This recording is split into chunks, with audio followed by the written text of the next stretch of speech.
All right. Hey guys, welcome back to the Underground. This is Interactive Chat, Volume 73. Our weekly Solo Man podcast where we talk about everything: news, reviews, announcements, showcases, PC support, bHaptics Fest, everything PSVR2 related. What is up, guys? Hope you're doing well out there. Now, this is usually a Thursday show. However, due to some scheduling conflicts, I had to push it back a little bit. But the good news is it wasn't canceled completely. We just delayed it today. So happy Saturday, everybody. Hopefully you're having a wonderful, wonderful weekend. I've been busy as hell. But man, the good news is we now have a huge show to talk about today. Everything from an upcoming showcase to a new game that is releasing or just released. I was actually going to check the release date on that. Updates to games, so much stuff. And then, of course, in the second half of the show, we are going to talk about some more PC stuff for the upcoming PC adapter for PSVR2. Going to talk about things like what PC to buy and what to look for when buying a PC for this. Also, I checked out some PSVR1 games available that on the Steam store that we are now going to get access to once again. This is, of course, so stay tuned. We got a lot of stuff to talk about today. I know I usually say that I'm only going to be talking about like the exciting things, and just like the biggest things happening, but I'm actually just doing everything today. We have a full slate of PSVR2 talk and then a full slate of some PC stuff to get into. So kick back, relax, happy Saturday. Cheers. I forgot water and only have Mountain Dew because I forgot my damn water downstairs. And this is, of course, Interactive Chat, where I like to interact with you guys and say, what is up to Blue Jew, Underground Cat, Elite Name Squad in the house, Head Bite also here. What up, homie? MRI Gamer says, better late than never.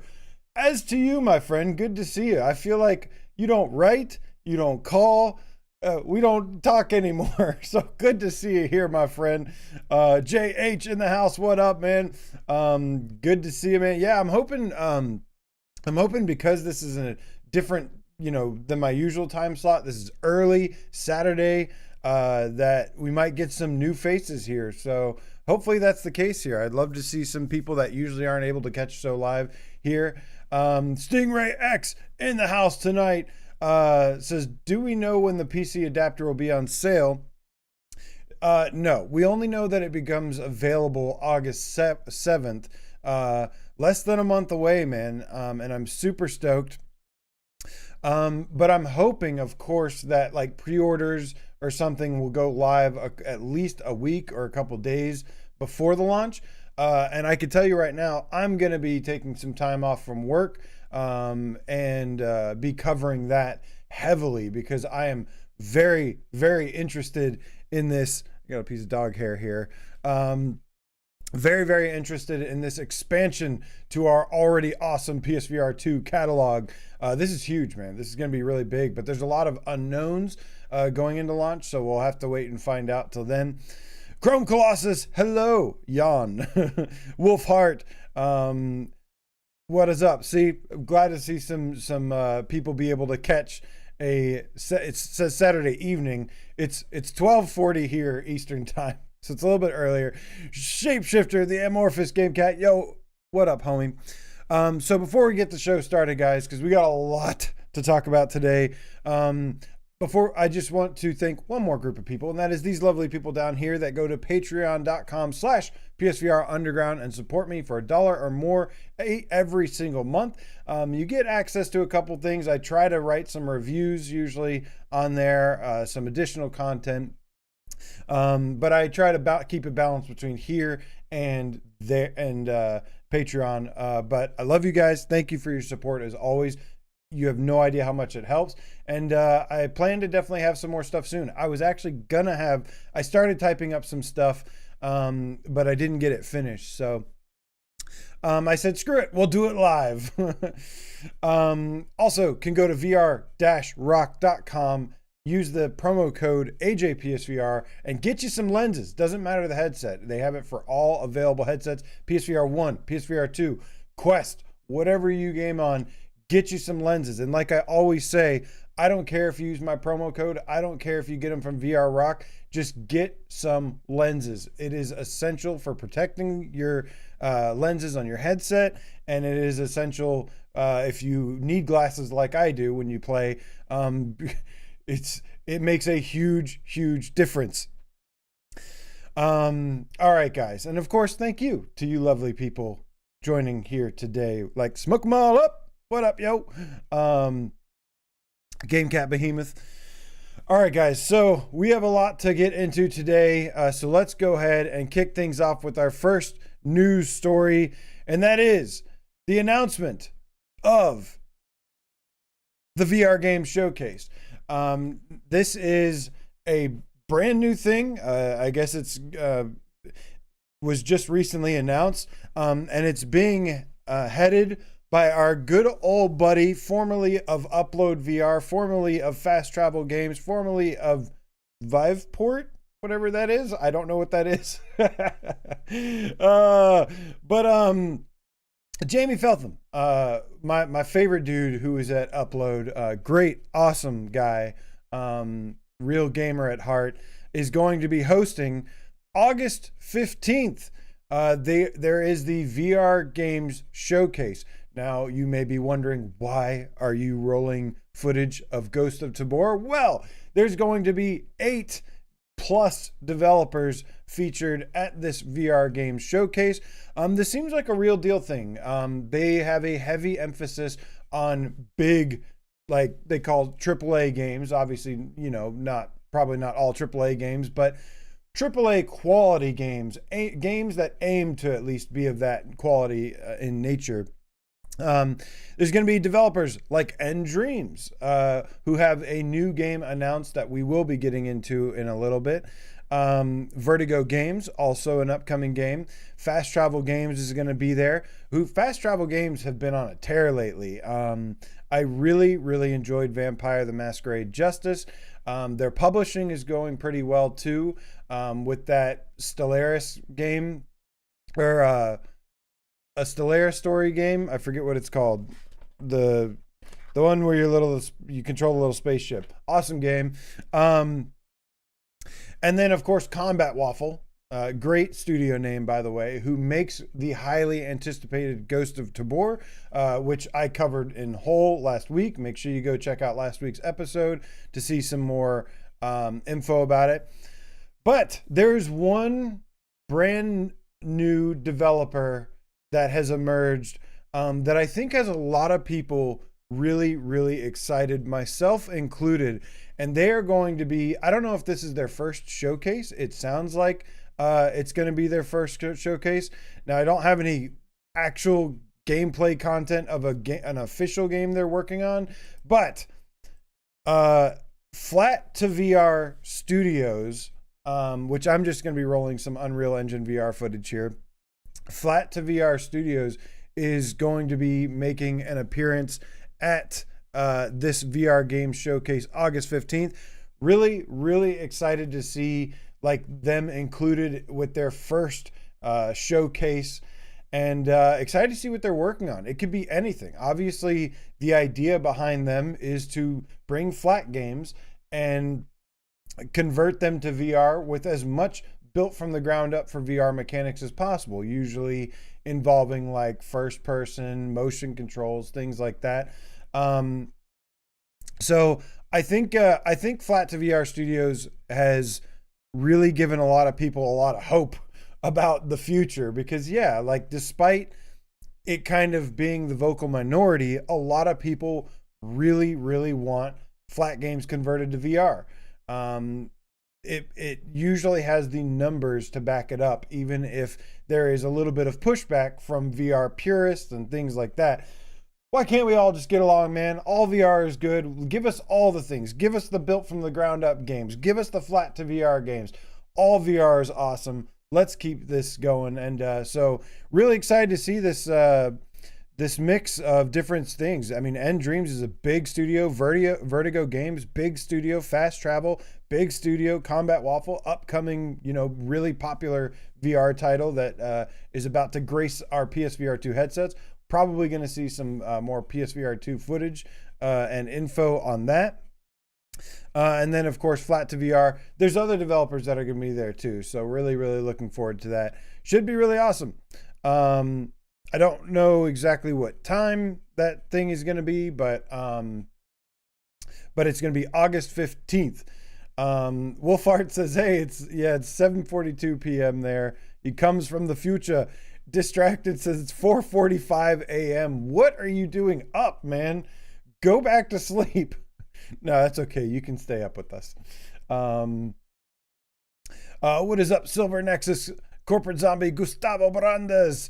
But yeah, man, looking forward to this show. Andrew Ehrenreich, what up, homie? Ghost Signal, thank you, Corporate Zombie. Ghost Signal, a Stellaris game, is Fast Travel's published game that was really, really good. Highly recommended, especially when it's on sale. Really enjoyed that one. Zero Signal, I do not think Skydance Interactive is going to be there. They have been showcased on the State of Play with Sony. They'll probably be featured on some meta stuff. They got their thing going. They got a lot going on. So it's nice to see some of the other stuff happening around too, because there's, quite frankly, if I could fit it in the title, really the name of the episode was going to be Quarter 3 and Quarter 4 is about to get insane, because it is. Guys, I mean, the summertime, we're seeing this slowness in releases because VR developers like to avoid summertime for the most part because it gets hot. But man, this fall and this winter, you guys, we're going to be drowning. So prepare your wallets, save up your money because you're going to need it. But Gustavo asked about that Thumper game. I don't think that's coming to PlayStation VR2 anytime soon, but hopefully. All right, so I know I like to keep it positive, and everything, and for the most part it is, but we have two stories here that are not going to be as positive.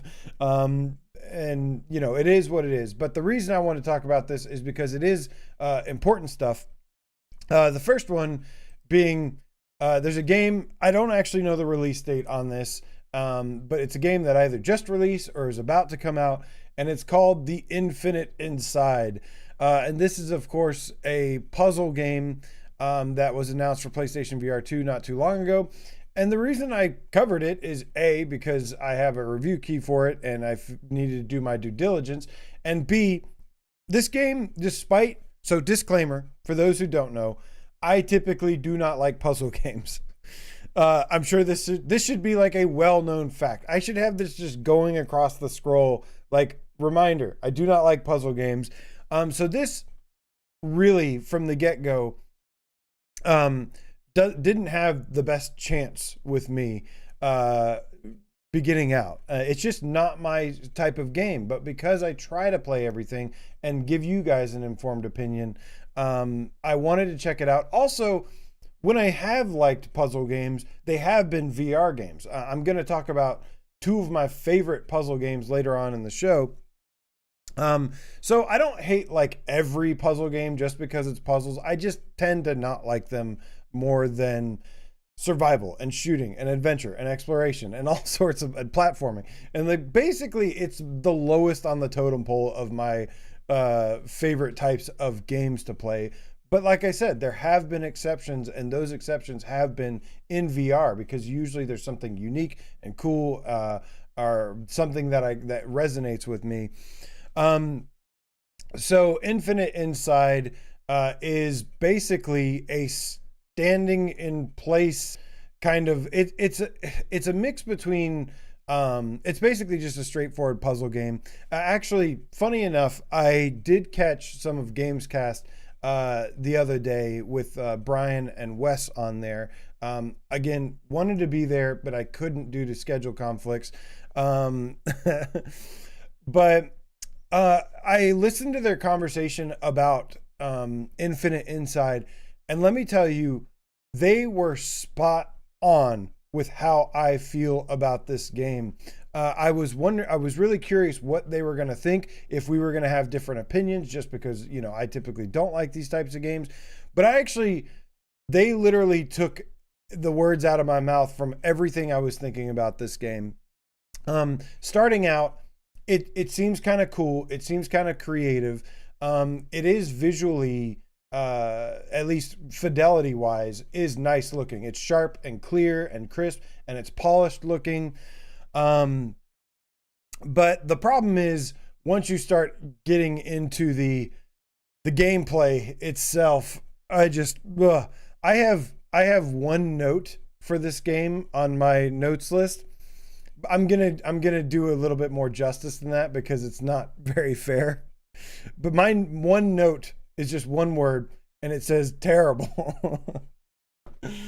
Oh, you guys. So while I appreciate the creativity and attempt at the game here, it does offer a little bit of that, oh, you can only kind of do this in VR unique thing. This game does some big no-nos for me. Number one, it mixes exploration with the puzzles. That's not the bad part. The problem is the exploration is limited to this node teleportation and click turning only.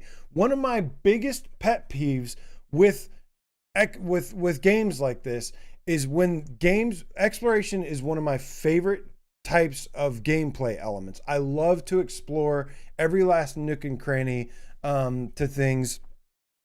And this game is one of my biggest pet peeves is when you have exploration as a gameplay element, but the only way to explore is to teleport around and you have click turning only.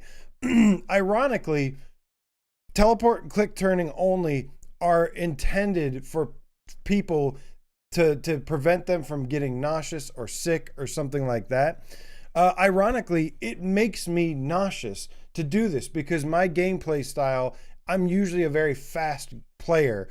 So I end up clicking around really fast and turning really fast. And it's all this clicking, turning, snap.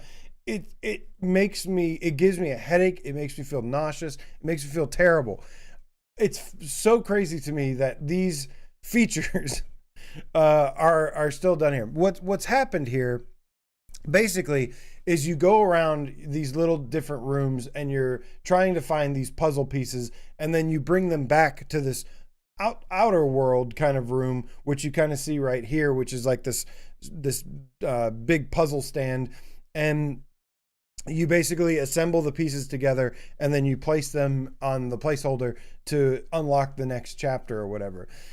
And oh my goodness, man. So on top of this, what makes the teleportation worse is that it is an awful form of node teleportation. It's not just like there's some games that do node teleportation that I was fine with. The Room VR, a Dark Matter, is a great example because you're just teleporting to the spot and then you're sitting there, for a while trying to solve the puzzle.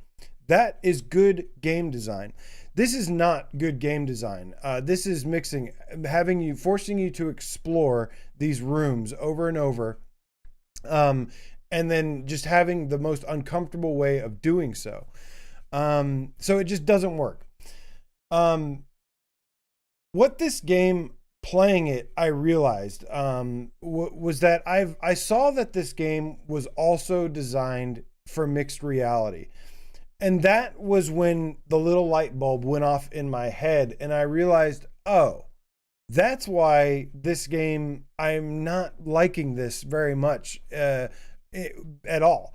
Because this is designed for mixed reality. This is designed to have just a piece of the game showing in your room for you to interact with. And that's kind of how it's supposed to work, because everything else is just the same bland, boring environment. It's all gray blocks and stone pieces. Like again, like some of this would be okay if it mixed things up, if it kind of, if it worked, but it just doesn't.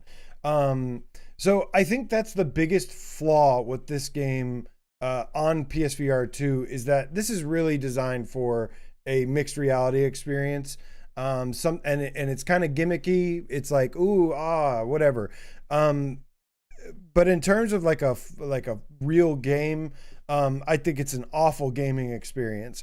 It's more of a better, like, it's one of these games. It's basically everything I hate about VR games is this game right here. Something that's just not designed for in the way that I like to play video games. It is just not intended with that. And then on top of all this, it's like janky and just doesn't work, man. It like I could almost forgive all of these issues, but on top of all this, for the one little tech demo-y thing it does, even that is janky. So I'm like, this fails, man. This failed completely. And I would highly recommend staying away from this game. So that is again, I appreciate the developers, giving me a review key, but I'm going to call it how it is, man. It is the very least I could say is it is not for me.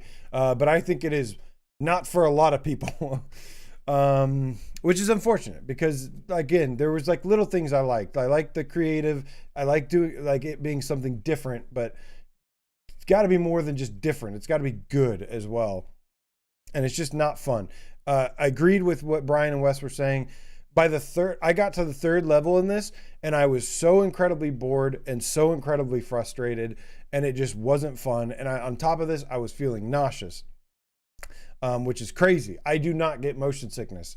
I can do barrel rolls in F-16s all day in VR with 45 frames per second, and that does not get me sick. But you know what does? Exploring with click turning and teleport. What up, your long shadows in the house tonight? Good to see you. Did live just as I was gonna do chores. Inconsiderate. Oh, I'm sorry. What up, Manic Gamer? All of you, is good to see you. But yeah, man, they were spot on with their thing. I felt the exact same way.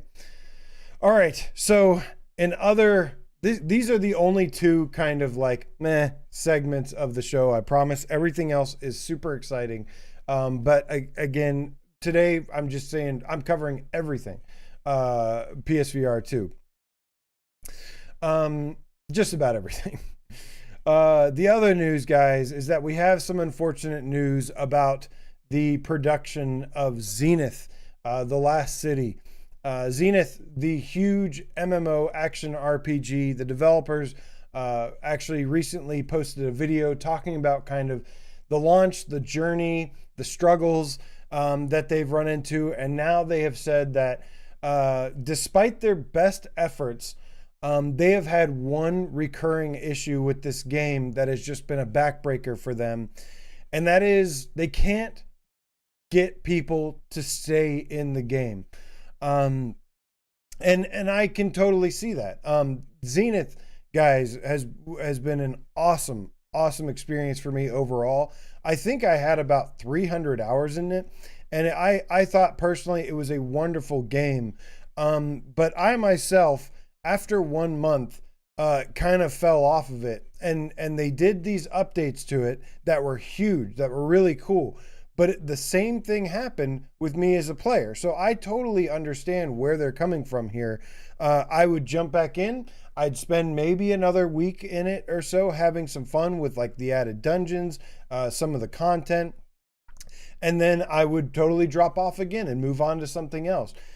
So the good news here is that they are going to be keeping the servers open for as long as possible. So if anybody hasn't played it, or has been continuing to play it, you will still be able to do it. They said that they're going to be they'll keep the servers on for as long as possible. So luckily, Zenith is not really going anywhere anytime soon. The unfortunate part of the news is that after their next update, which is like their fourth update of their kind of like Hail Mary attempt to bring the game back to life, which also did not work, they will no longer be doing updates for Zenith and instead focusing on their next project. For me, I think it's the right move for them. This game, there was 200 of us at launch in our own server with our own guild, the Game Cat Dojo. And I overall had a fantastic time with this game as somebody that, played some MMOs like World of Warcraft and I love Final Fantasy. I really had a blast with this. But yeah, I definitely hit a wall at some point and was just ready to move on. There were certain things that, it didn't have that kind of like the loot and the cosmetics to like work for. I just wasn't really interested in some of the designs there. So like I never, once I kind of did everything and saw everything there was to see, which granted was after hundreds of hours, there was just no incentive to continue. But still, a tip of the beanie to Ramen VR. I loved this game when I was playing it, when I spent lots of time with it.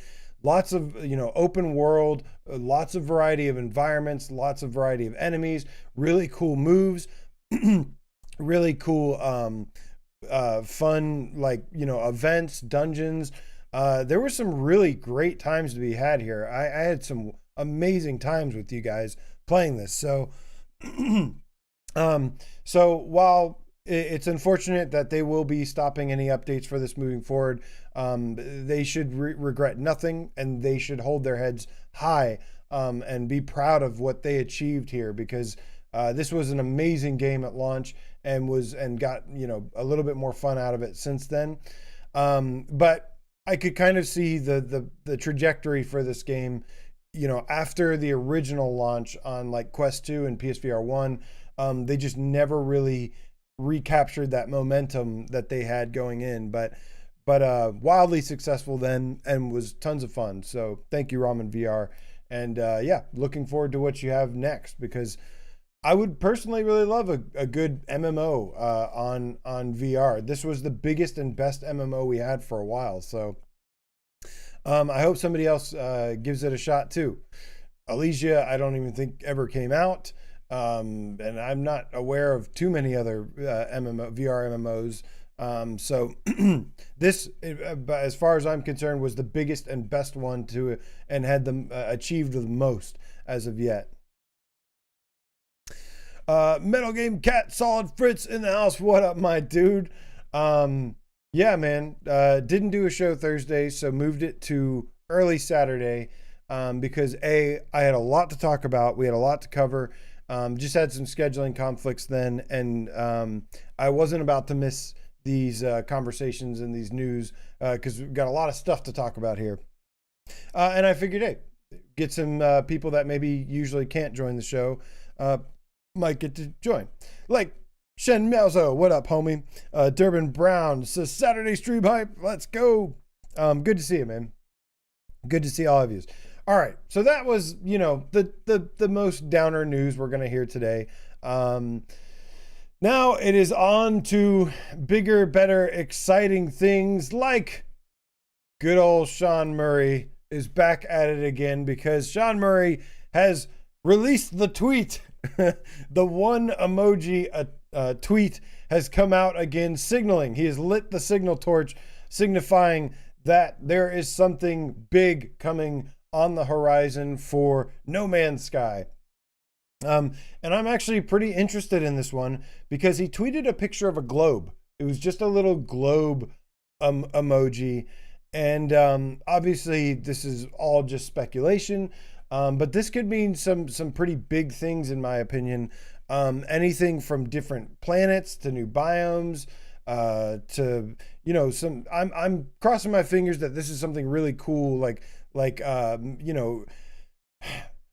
revamped planets. It could mean so many different things, but man, No Man's Sky is truly the gift that keeps on giving.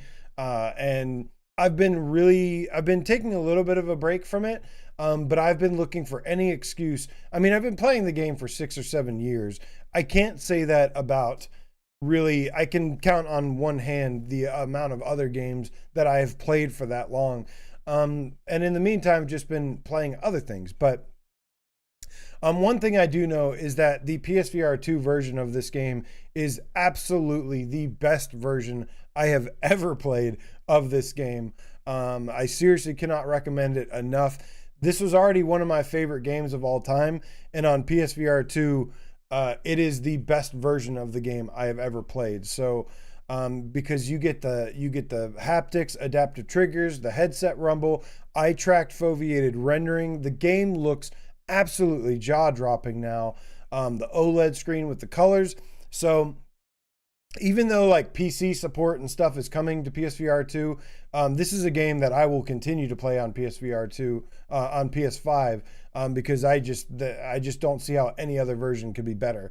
It is amazing. And this updates, I saw our good buddy Kill Artist was asking me on Twitter, says, AJ, when do you think this is going to drop, or when does it drop? We don't know.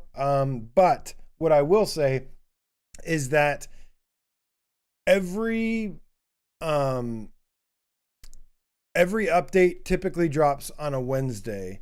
And so I'm always banking on Wednesdays. Occasionally it's been, I think, maybe a Tuesday or a Thursday, but I would say about like 80% of the time it drops on a Wednesday. GameCat Solid Fritz does have a good point here, though. Says, isn't the Globe tweet not about their new game, which is supposed to take place on one world instead of a universe?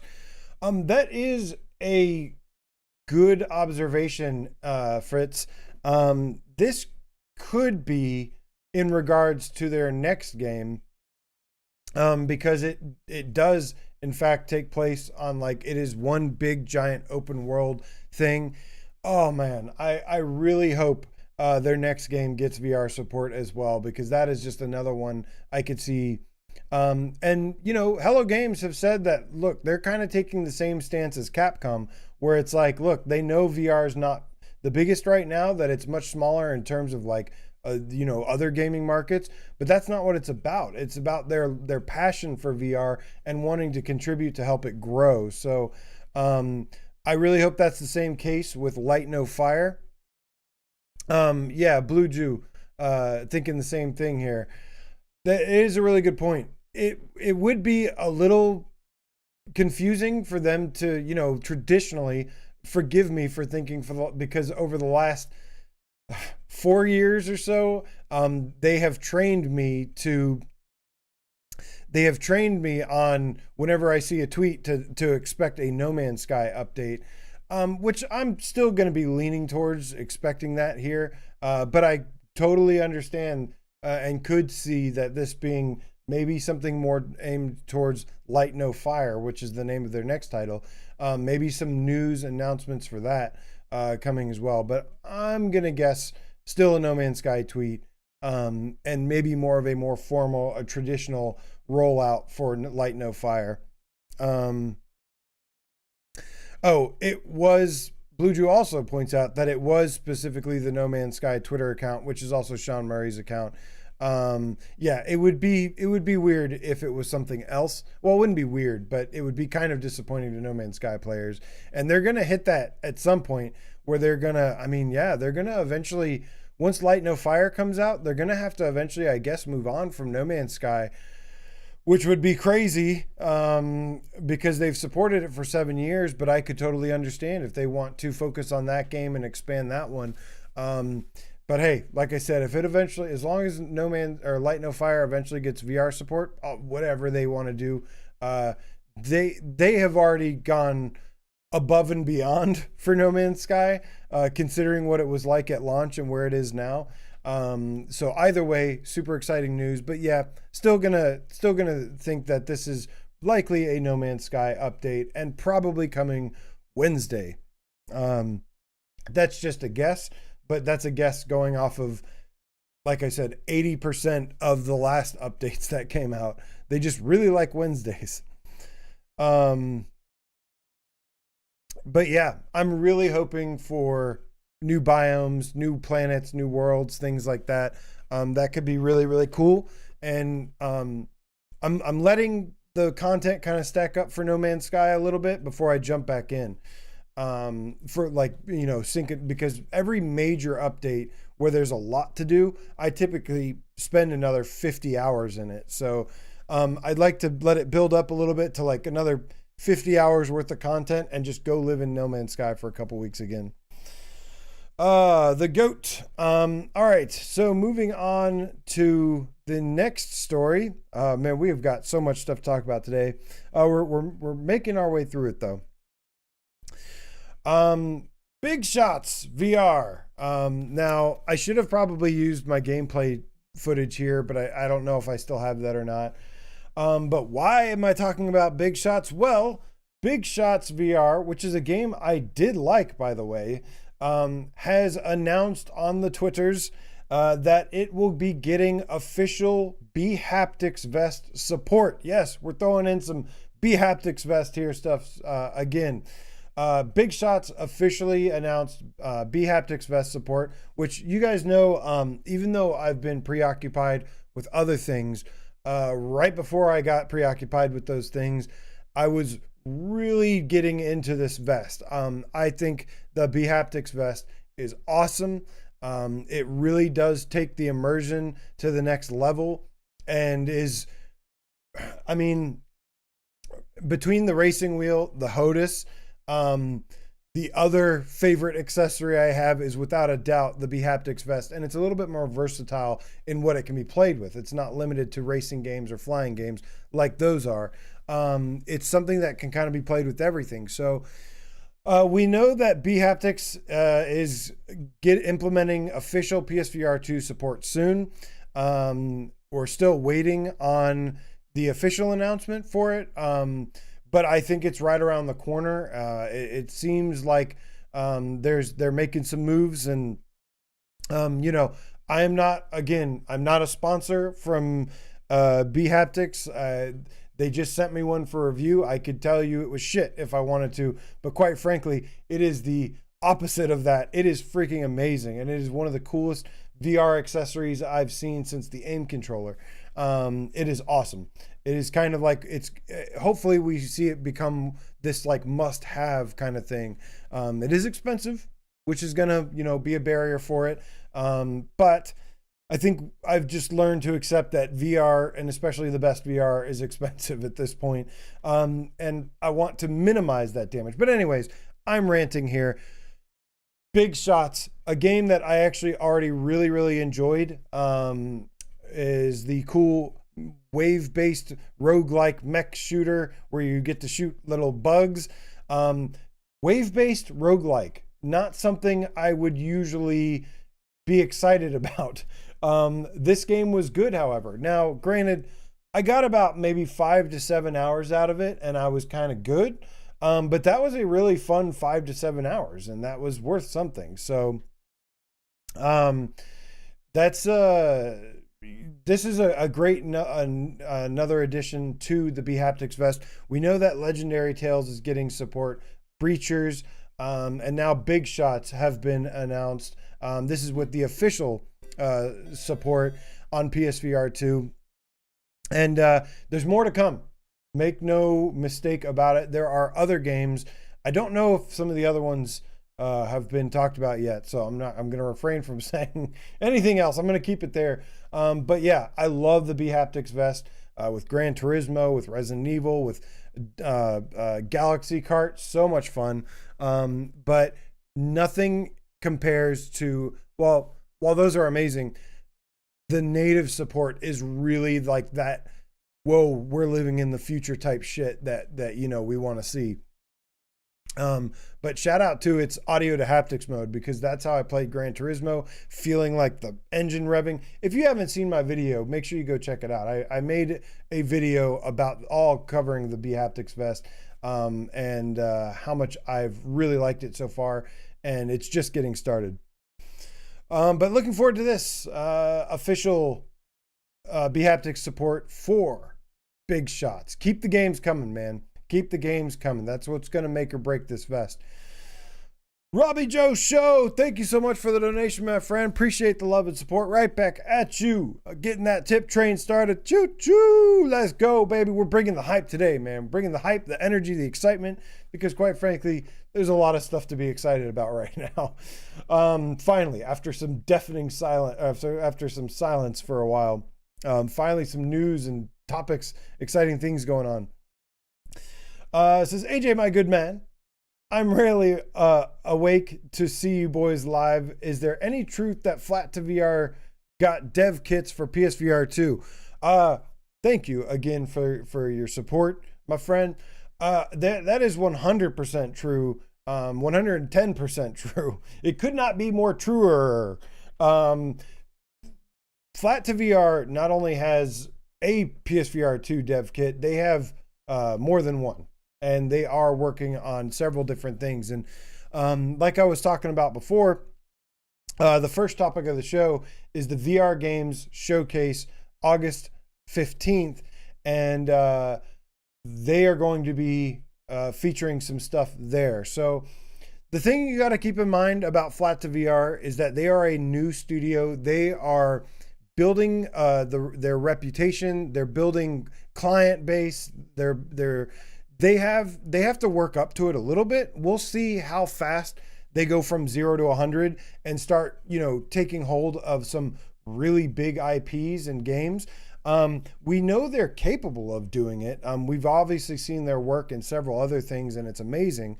But yeah, they are pretty much one of the hottest new prospects on the VR scene right now, because of the potential for them to grow and start. We've needed for quite some time some studio out there.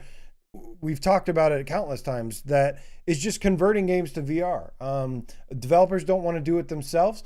They've offered a solution and a really good one. And they have some of the best, independent talent that we've seen in the VR scene. So 100% true, my friend. And really, really exciting to see what they're going to announce or show at August 15th at the showcase. As well as, dude, they're just getting started. Keep that in mind too. Like, even if they start small with some smaller titles, like, just give them time. These guys are going to blow up. They're going to be the real deal. They are super serial. All right, guys. So now, in other exciting news, we have gotten an update from Phasmophobia, finally. Now, Phasmophobia was scheduled to come out last year, and towards nearing launch or whatever, they actually suffered some delays. First, it was their office caught fire, and they got delayed in some way. So a lot of different unfortunate events took place and caused some delays. But now they have provided us with an update and some really good news, including that the game is coming this year. This has been, aside from Madison VR, which, if you guys don't know, Madison VR was so fantastic, so worth the wait. I freaking love that game so much. I'm not looking forward to playing it again, but I am, but I'm not, because it's so scary. I thoroughly enjoyed that game. That was my most anticipated upcoming horror game, because it is something that despite lots of horror themed games, I had been craving, I want a real horror game, something that is just has one intention, and that's a bad one, and that is just to scare the living hell out of me. And aside from Madison, there was one other game I had my eye on, and that is, of course, Phasmophobia. This is getting a console release across basically all platforms. It's currently available on PC. It's also coming to Xbox and PS5. Flat Um, but this also includes a PSVR2 version. And this is all the new info that we have here. So luckily, this game, like I said, is coming out this year. And for those who don't know, Phasmophobia is basically a ghost hunters kind of game. It is it's kind of like these ghost hunter TV shows, where you go into houses, you do some investigating, you try to uncover the evil dark spirits that are there, and then you also try to survive in this one. And I've actually done pretty much a media blackout on this. I know the basics of it, but I've tried to really stay away from any info because I just want to go in completely blind and find out myself what it is, what it's like. And just, that's part of the fun for me most of the time. So no spoilers. But I do know that there's different mechanics, different tools you can use. It is a multiplayer game, where you can work together, and it's going to be really, really interesting, to see. What up, Atlantic Cohen? Good morning. Good to see you. Thanks for joining. Awesome Tatum in the house tonight. Good to see you. So this is my other more anticipated horror games coming out, because again, it's a true horror game. Obviously has been out for some time in early access, been since then getting additional testing, new content. So new infos. This game will not only be releasing this year, but it's going to be launching aside their Halloween update. So I guess they do a Halloween update each year. And the console releases, including PSVR2, is going to be this Halloween season. Yes, finally. There's been so many Octobers where developers release a scary game. I don't know how October has been missed so hard so many years in a row. So I imagine the Halloween update is coming in October or around that time, and this will likely be the release of PSVR2 version as well.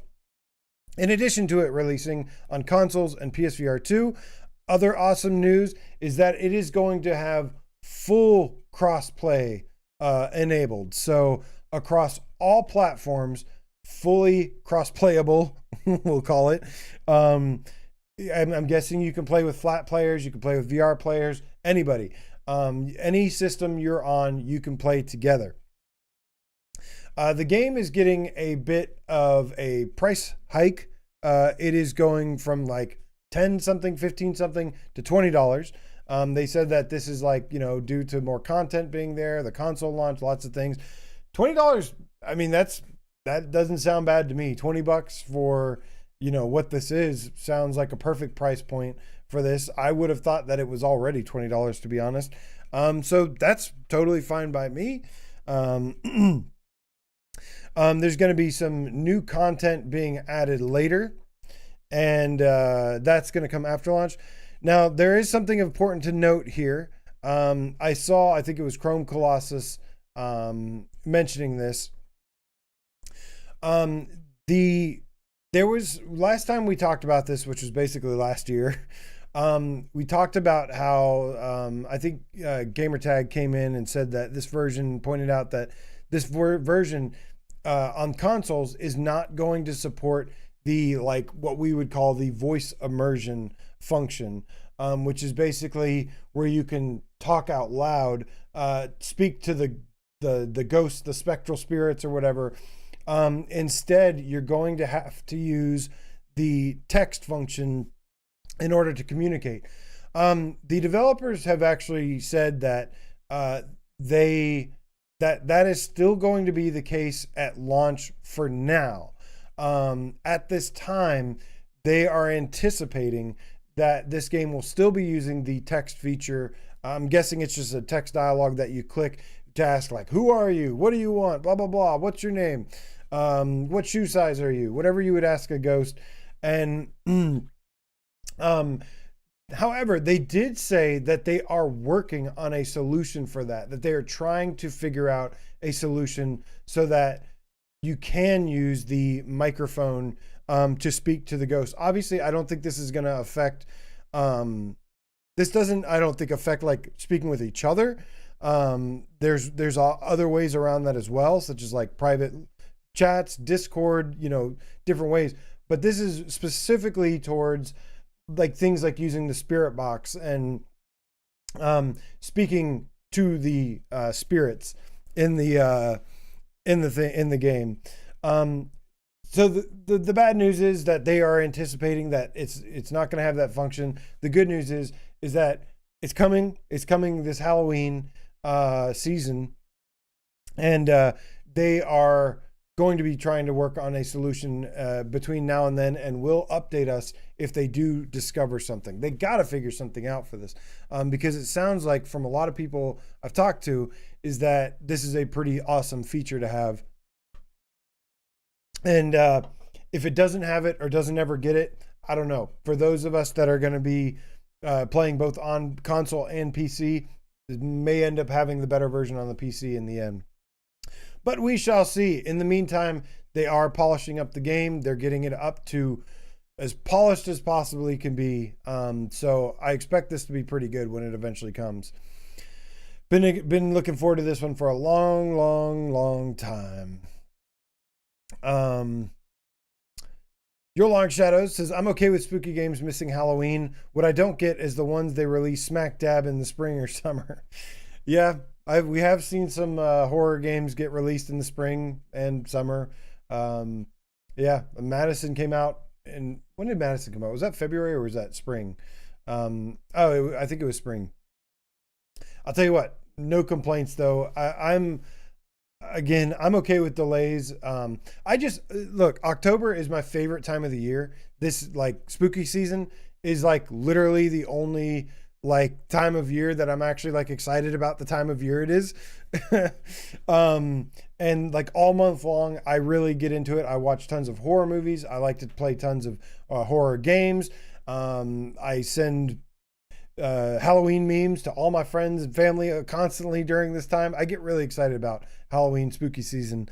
So I really want a good release, some good releases on Halloween, and none of this October 31st crap. By the time you get to that, Halloween's over.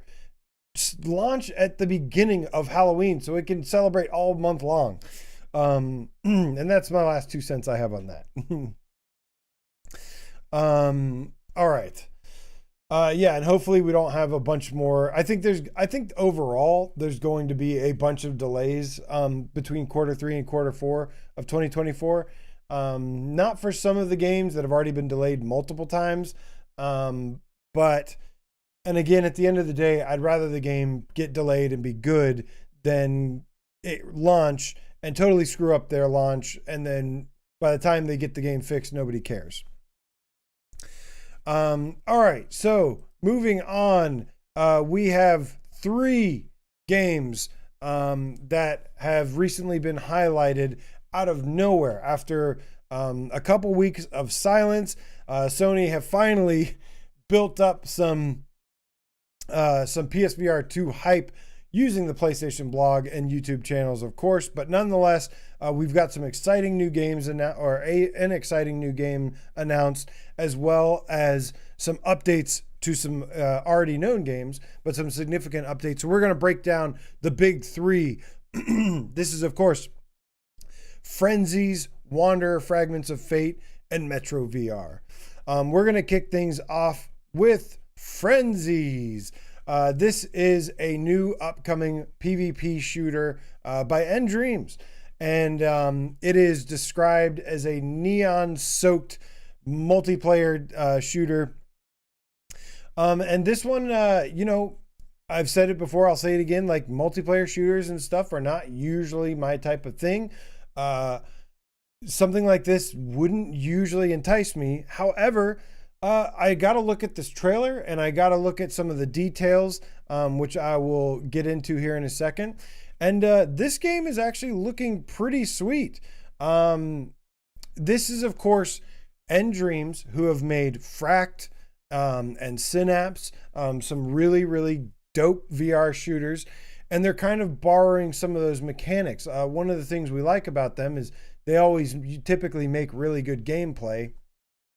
And they are most notably known in our circle anyways for the cover shooter mechanics that they utilize. They have these great object grabbing mechanics where you can grab a wall or a post or a cover and pull yourself under, and duck and hide and cover, things like that. Usually the gunplay is pretty simple and easy. And it seems like they're taking their best strength and implementing it into a multiplayer shooter. There's things here on the PlayStation blog. It says, in Frenzies, you're thrown into a winner-takes-all showdown across 5 rounds with randomized lucky dip of round types and maps that ensures no 2 games are ever the same. Frenzies' mixture of solo and team-based round types means 1 minute you'll be forging friendships and working together to pick up a win, and the next you'll be trying to take those friends down in a frenetic free-for-all. So pretty cool design choice here, and I think it does seem to me like it does seem to me that it is taking the best of what nDreams does. nDreams' weakness overall has always just been kind of like depth. Like they're really good at making fun games, but they don't make the deepest mechanics or the deepest gameplay mechanics, deepest content. So something like this, especially if it's priced accordingly, could do really well. I actually really, really like the visual aesthetic that I see here. This neon, they are, another one of their strengths is visually pleasing games. Their graphics are usually sharp and crisp and colorful. This neon world or whatever is going to look awesome in VR. And I like how I like the way the characters look. They have these several different avatars. They say there's dozens of avatars to choose from to kind of express yourself, as a lot of people that play multiplayer shooters want to be able to do. I love how when people get shot, it's like this paint splatter. I like the idea of creative shooters like this. Stuff like I've seen, I've never played Splatoon, but I'm like, if I were to, I could totally see myself getting into a shooter like that. It's something a little bit different that's in the same vein of competitive multiplayer shooters. And I tend to actually like some of these kind of weird, different shooters like this. I love I like the avatars that have the onesies going on, different colors, different designs, but also I really love the digital masks that they have. The digital masks that the characters have are really, really cool looking. This just looks fun, man. Like that's all I got to say about this is it looks like it has the #1 best trait a game could have, and just that it's fun. I like the style. They're showcasing other mechanics here, like the gestures, the hand gestures. They show some people playing rock, paper, scissors. There's climbing, swinging, things like that, dual wielding. It does look like some of the guns have different weapon attachments. Like I'm noticing some have red dot sight, some have different clips, things like that. I'm really digging what I'm seeing here. And let me see if there's any other things about this. Yeah. Ilana Cohen says, I love the neon colorful environment look. Yeah, I really, really like the way the environments look here as well. I'm so tired of games with bland environments because they're limited to, being limited budgets, limited quality, whatever it is. I like seeing this cool, colorful environment here. Love seeing this swinging, this grappling hook stuff too. This looks really dope, man. This looks more appealing to me than something like, what was that Nerf game? it's like yeah, I was good on the Nerf game. This is like the better, the alternative to like a Nerf game or something. Some of these not very good excuses for multiplayer PvP games. I like the look of this. I like the look. I like the style. And I like that there's randomized game modes. It's 5 rounds and it mixes. It's going to be interesting to see how it mixes team deathmatch and free for all. There was another game mode that they mentioned in the PS blog that was talking about. It was called like something piggy. Glitter Pig. There's a mode called Glitter Pig, which one of the devs said that there was their personal favorite, where there's like a giant, what is it? You're running around trying to grab hold of this giant squealing pig. You've got to be the one holding the pig for the longest time throughout the round, but that's easier said than done when your opponents can easily track you down and your big porky friend. So a mix of traditional modes as well as some new concepts. Pretty cool. And it's of course cover-based, run and gun cover. Talk about different things like the expression of the avatars. Again, I really like I'm digging the digital masks here. So cool stuff. We are nDreams is going to be at that. nDreams is going to be at the August 15th showcase, so we will likely see a little bit more there.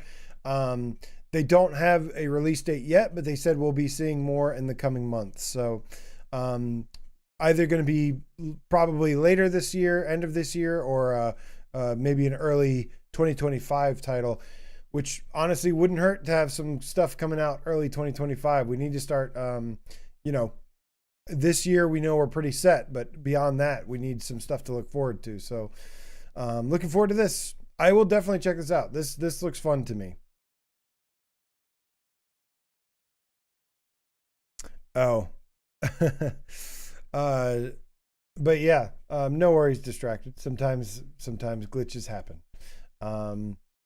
If you want laser tag or paintball, you should go play Rec Room because those are in there and they're pretty good. I'm digging this with this more nDreams element stuff going on here, and it doesn't look, it looks simple but not generic, if that makes sense. The next game we have here, there's going to be no spoilers here except for the original launch trailer. One of the other most anticipated games coming out, guys, this is a big one. That is, of course, Wanderer, the Fragments of Fate, the sci-fi puzzle adventure. See, I do like some puzzle games. Sci-fi time-traveling action adventure puzzle game platformer now. All sorts of stuff going on here. This game, you guys, came out originally at the end of the PSVR1 life cycle, and now it's been, as they say here, reimagined. Full body avatars, eye tracking, lots of new content, lots of new mechanics, some new areas and everything. This game was just, quite frankly, like I said before, one of the best VR games I've ever played. It is pretty much when people talk about wanting AAA games in VR, this is as AAA built from the ground up as it gets. It is heavily story driven. It has great storytelling, great time traveling mechanics that let you go through all these different time periods and kind of get to solve these puzzles or go on little adventures in these different time periods, from a desolate future to, the like early Amazon era, not Amazon, the website, Amazon, like Amazonian people, tribes, just in case I had to clarify for anyone out there on that. I hope I didn't. I don't think I did. Also, or no, not Amazon, Aztec stuff going on there. Mayans, Aztec, and you go to like the 70s, you get to be a rock star, you get to be a cosmonaut out in space, go to the moon. This game really puts you in all these different really cool scenarios, but it is just a super high quality game. I mean, they have spent a lot of time revamping this game, you guys, is going to blow your mind, especially if you haven't played it before. This game is going to absolutely blow your mind. And they did have a new trailer for this game. However, I'm not showing it because I don't want to show any spoilers. But it just gives you some additional information on the game. I actually didn't watch it because I don't really want to know anymore. I've already, I've already played the game last gen. So like anything new, any new features besides what I've listed, I don't really want to know anything beyond that, which has put me in a tough spot because I want to talk about it, but at the same time, I want to be surprised. Like that's the fun part, right? But all I can say is that this game is going to blow your guys' minds. This is a 10 to 15 hour game, probably closer to 15 hours now. With the additional content. The original game was like a good 10 to 12 hours long. So it feels like a full length AAA VRAF game. And it takes, draws a lot of inspiration from Half-Life Alyx and The Walking Dead Saints and Sinners. And it does that well. I'm really excited about some of these new mechanics like platforming because I love platforming in games and adventure.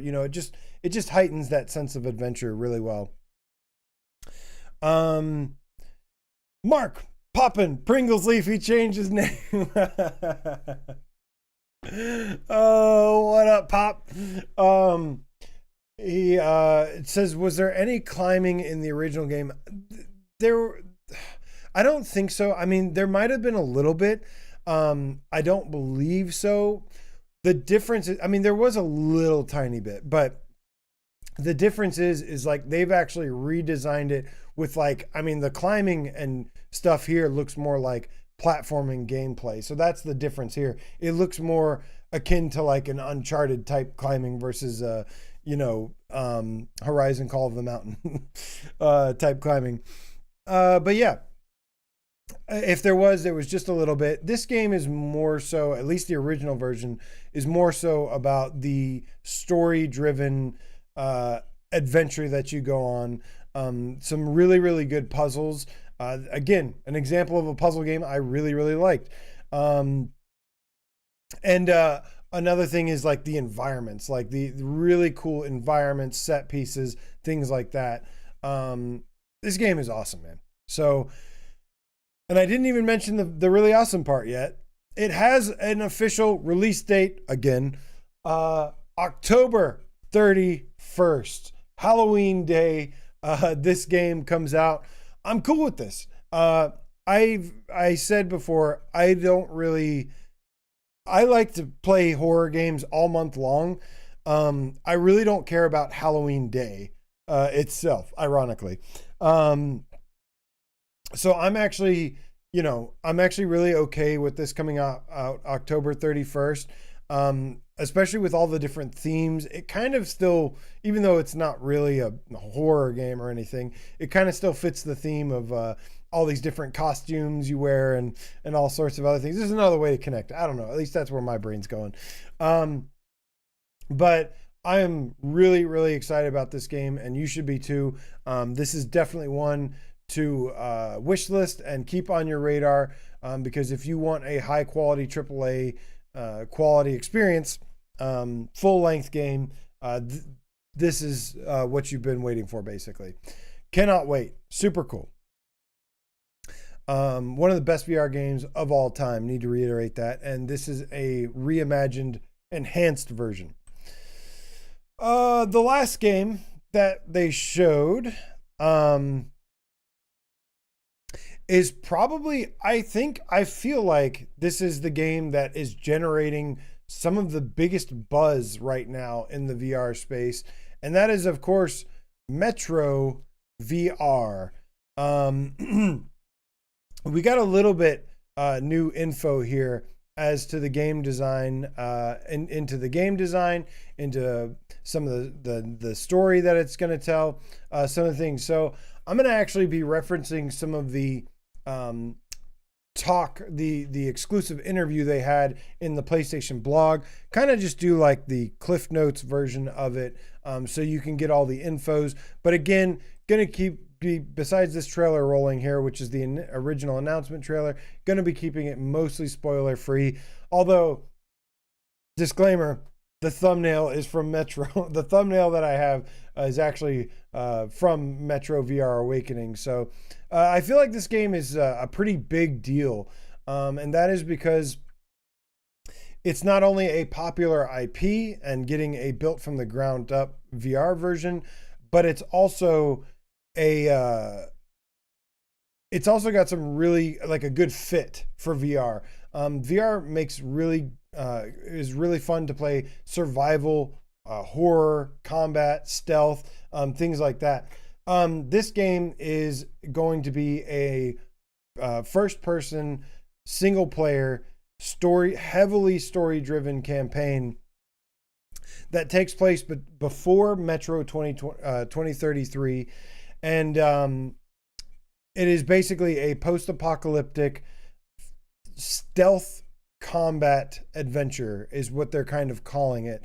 It is going to have some stealth combat gameplay mechanics.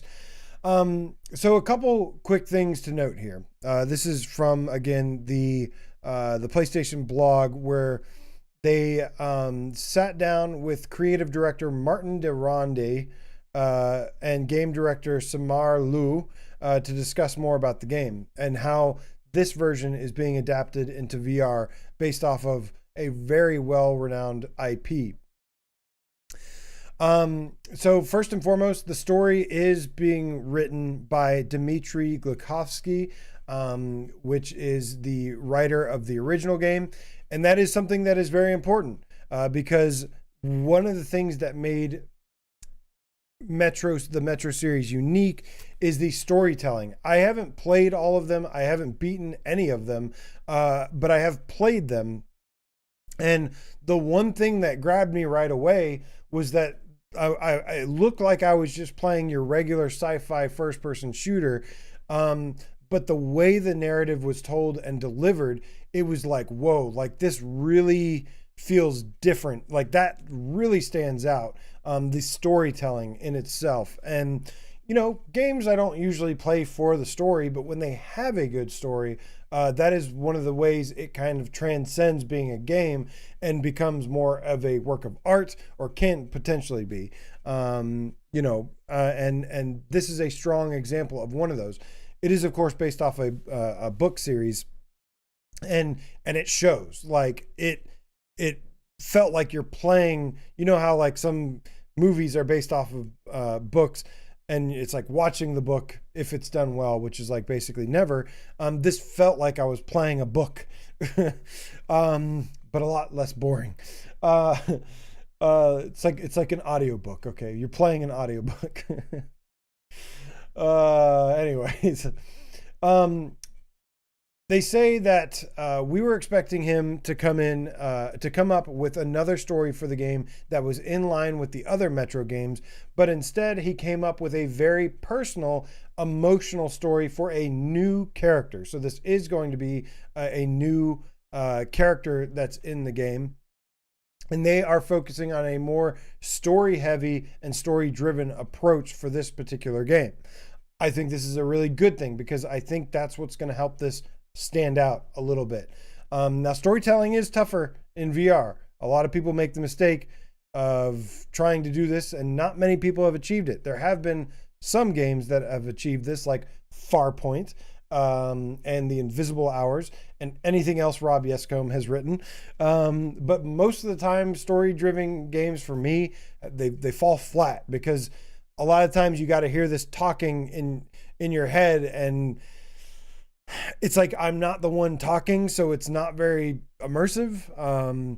It's like I need to feel things, not like artificially have words coming out of my mouth. That does not do it for the immersion for me. So I like being the environmental storytelling, and having the story develop around me, witnessing it with my own eyes, and kind of getting to experience it from the eyes of this playable character, with as little as talking as possible from the character itself.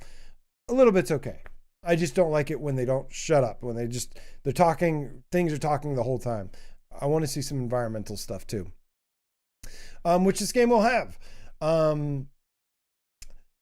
It says the Metro series has always been known for the story that differentiates from other first-person shooters out there, but this time around, I think Dimitri really wanted to make sure that the story and the development of the characters was even more important.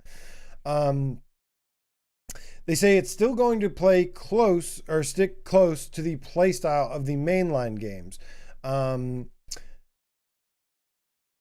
There's going to be some of the classic Metro action in the game, but they're looking at the strengths of the franchise and what is the best that can be translated to VR, so that there is this dynamic of stealth and combat that they're going to be focusing on. They want to always keep you on your toes, that you're never really sure when you're going to be spotted and have to react.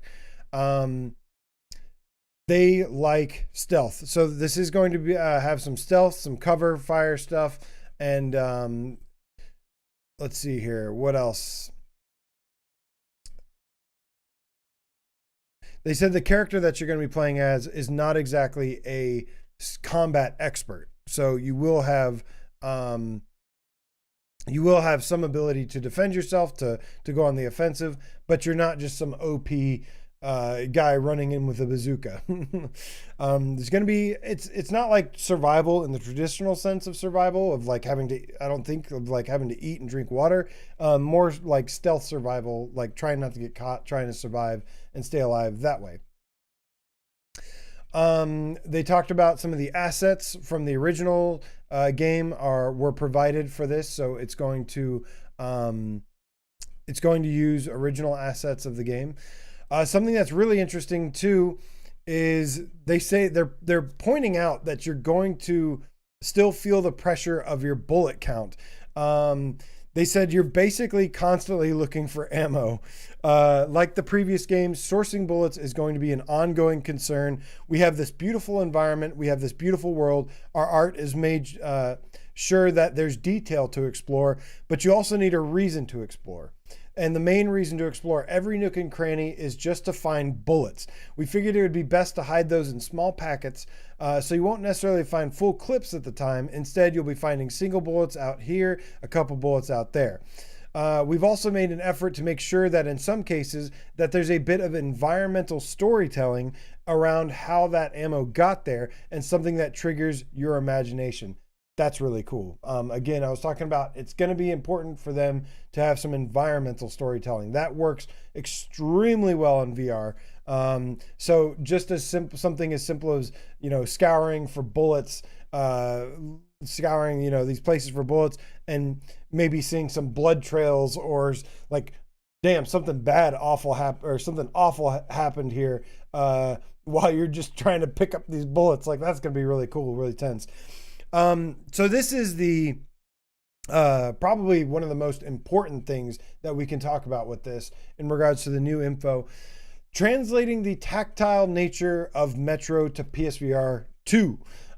Wiping your gas mask clean, pulling out maps, peering at ammo counts on guns rather than UI helped immerse you in Metro. I asked whether that makes for an easy VR adaptation. Vertigo's research proves it can't be a like for like. It's an interesting point you bring up about wiping your gas mask, because Metro is such a tactile world. It's obviously for us something that we definitely wanted to try and incorporate in the game.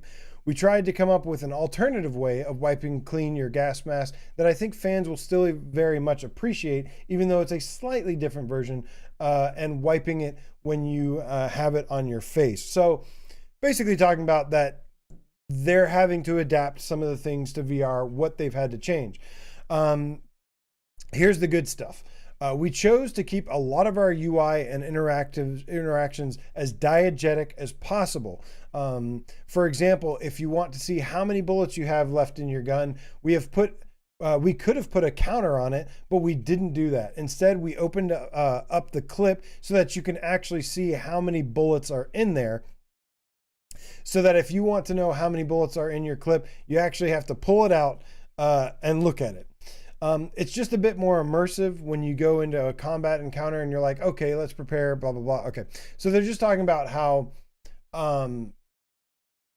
there's things, they mentioned that trying to make the game as diegetic as possible, which is basically, for those who don't know, diegetic UIs are like user interface stuff.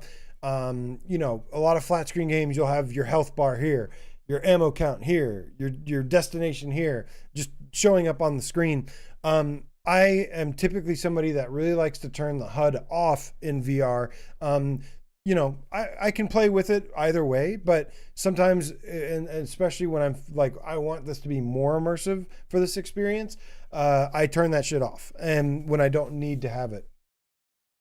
And diegetic UIs are basically stuff where it's all in game, like it's all this stuff represented, health, ammo, blah blah blah blah blah, all represented some believable way of that's relative to the world that you're playing in.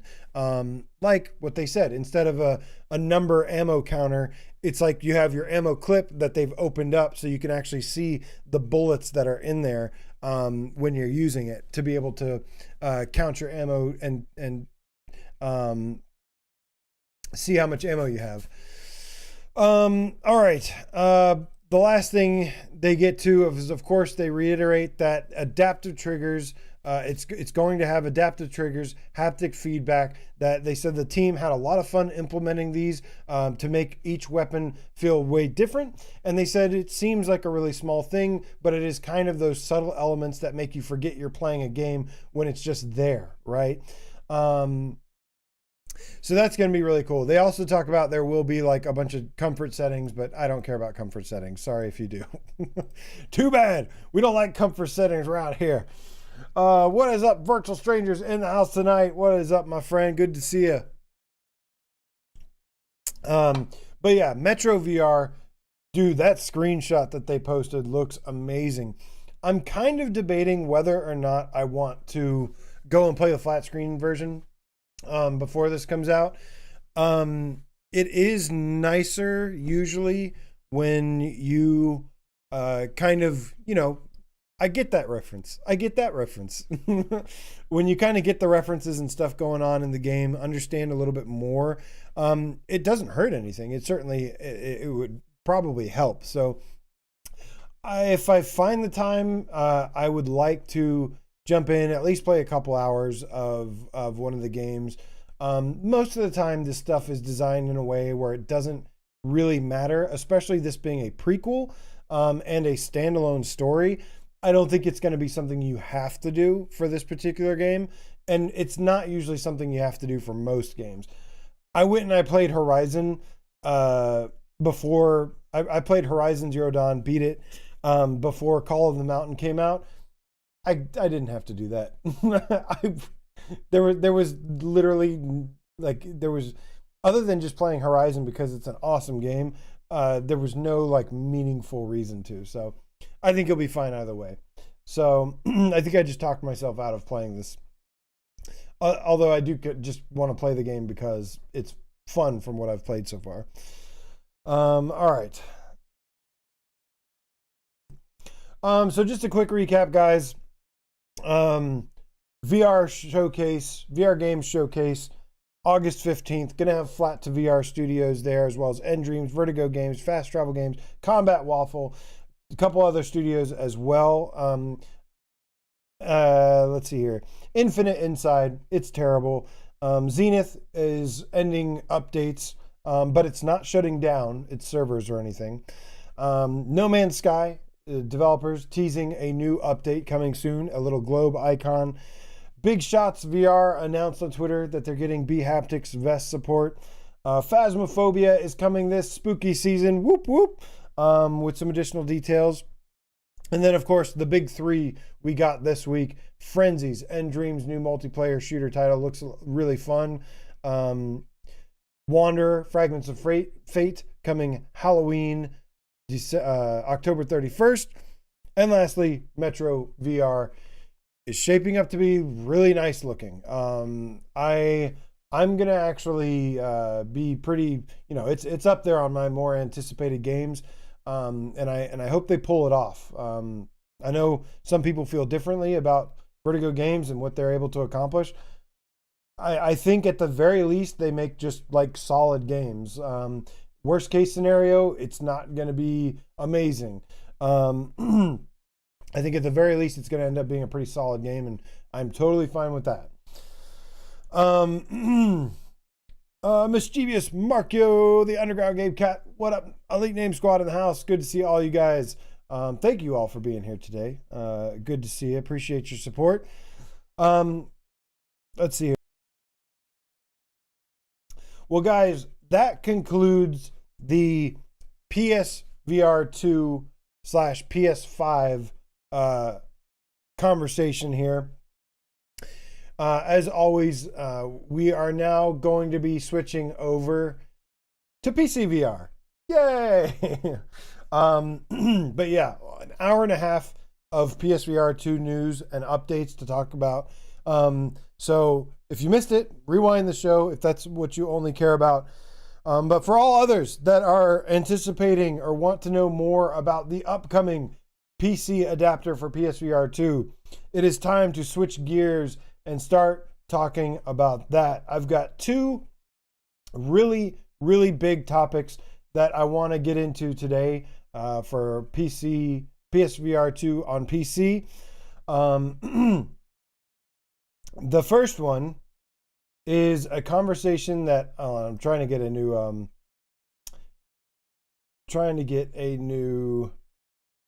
thing here. I'm just gonna throw some UEVR gameplay on. The first big topic, you guys, I want to talk about is something that I've been really dying to talk about, and that is what kind of PC are you gonna like? Do you need to get? What to look for if you're interested or if you're planning on buying a PC? I want to have this conversation as to what you need to get when it comes to making a PC purchase, because as we know, this is not a cheap thing. You want to get as right as possible when it comes to making the proper purchase for you. And I will say, there's not a really one size fits all thing here. Some people are going to have different budgets. Some people are going to have different things that they plan on using. And last but certainly not least, we don't have the PSVR2 PC adapter yet. So there could be some things. If you haven't bought a PC yet, you're going to benefit by just holding off as long as you can until you see the best deal possible. But today, I wanted to at least get the conversation going, and definitely I'll be paying attention to what you guys have to say in the chat, as well as please feel free to leave a comment after the video. If you're watching this later, please leave a comment if you have some insight as well. I am not an expert at this, but I have gone hard AF in the last couple months, learning everything I can. I dove right in, made a PC purchase. I tell you the benefits from what I've got, what I've been able to achieve, and I've learned a couple things that I since then would have maybe done slightly better, and that's what I want to share today. So let's get this conversation started here. Now, there's two different types of games that you're likely going to be interested in. There's native VR games, which are going to be, especially older ones, are probably going to be a little bit easier to run. You're not going to need anything too crazy to be able to run those. I have a Ryzen 5 5600X CPU. There's three different components you're going to want to pay attention to here. These are the most important things you can get pretty much. The CPU, which is your processing power. You want to pay attention to the clock rate or the gigahertz that it has. Most games, most modern CPUs, it seems like they have between 3.5 and 4 gigahertz, like is their regular. For mine, the Ryzen 5 5600X, mine, the base without any overclocking is 3.7. It's been a nice sweet spot. I have had no problems with my CPU so far. So I've been really happy with that. And also, I really like AMD. Other people are going to have different opinions here. My personal taste and my history, I stay far away from Intel CPUs. I'm sure, obviously Intel i9 blah, blah, blah is going to be better than what I have probably, but it's also going to be more expensive. I have always liked AMD processors, and for me, that's what I would recommend going with. And make sure you get something like the right clock speed. You want something that's going to be fast. You need good clock speed. Mischievous Markio also has the 5600X for a long time now, and he is super happy with it over the past couple years. Great. I've always liked AMD processors for the longest time I can remember. I like pretty much AMD everything, mostly. And I've been very, very happy with my CPU thing. If you want something, there's like future proof is kind of a myth. Every single game, every single, whatever you're trying to do, gaming wise on PC, it's going to require some tinkering. It's going to require a different configuration. It's just part of the game. It's just part of what happens. I think you should at the very least go for a Ryzen. At the very least, go for the Ryzen 5600X as the lowest you can go. There's 2 new gens that are out now, though. I am 2 gens behind. Keep that in mind. There's the Ryzen 7 now series and Ryzen 9 series. So it's older, but it gets the job done. I have had no complaints about my CPU power so far. It's been able to run basically everything that I've wanted so far. So Corporate Zombie says you need something with more than 8 or more cores for modern gaming. This is why I'm going to be paying attention to your comments, so you guys can add in a little bit additional stuff that so we can make sure we get the right stuff here. Now I will say, Corporate Zombie, now that is something that I will be paying attention to moving forward. Mine is a 6-core processor, though, and it's done okay so far. But I get what you're coming from, though. For modern gaming is the key word you said. There has been a little bit of an uptick. So yeah, now that you mention it, like I haven't had too many struggles, but if I have some, it does tend to be more like modern game stuff. So again, that word future proof is a myth, but if you want to have it a little bit more future proof, that is something you could look for. My CPU is totally fine so far. Let's see here. Rogue, what up, homie? That's good to know, because I probably will end up eventually upgrading, but not until I really hit a tough wall will I upgrade. Again, I got a really nice budget PC. I got my PC for $1,000 even. I just couldn't pass that up to let me go ahead and dive in and tell you guys about it. So, but that's good to know. Rogue TR also mentions the 5800 X3D, which I have heard of this as well. I've heard it's pretty good. All right, so for your CPU, yeah, like I said, I've always recommended AMD, and that's what I would recommend. I've just never liked Intel CPUs. Not that they wouldn't perform well enough or anything. My personal preference.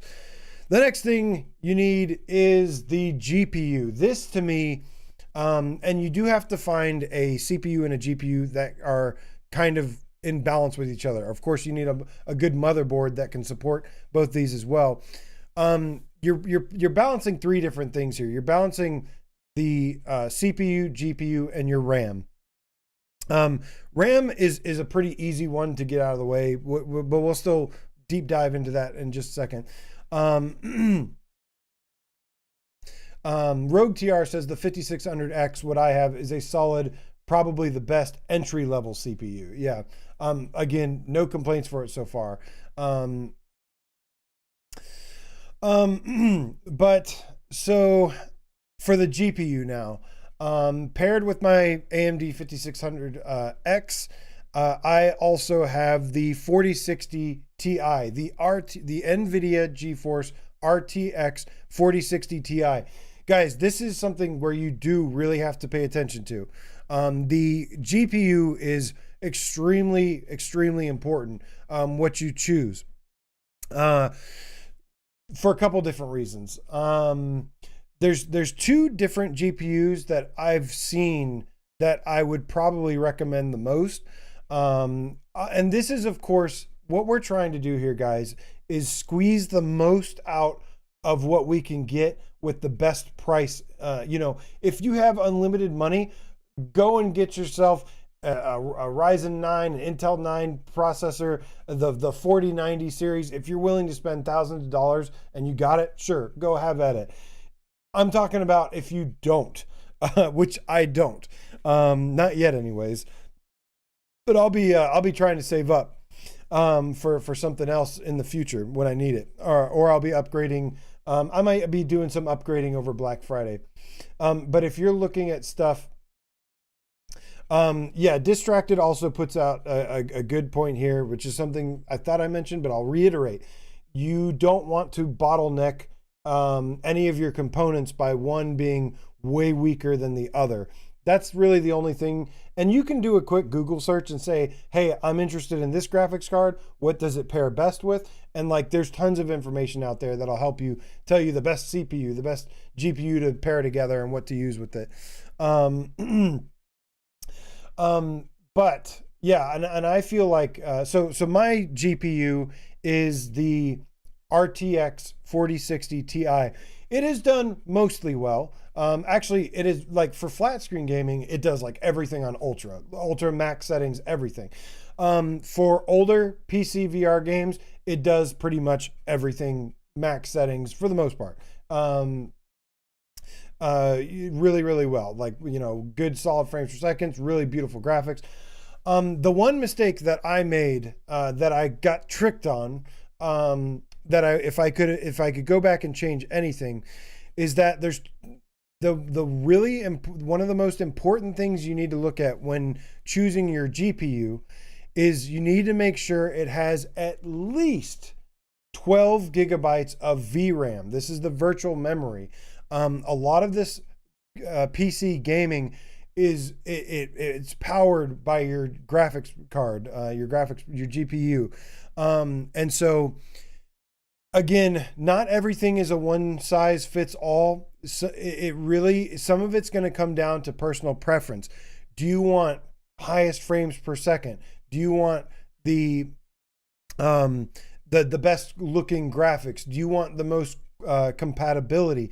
All these things you kind of have to choose, and you just aim for the best that you can get, especially when it comes to your preference. VRAM is something that's really, really important, especially moving forward, and especially for Unreal Engine VR. They do make some graphics cards that are more than 12.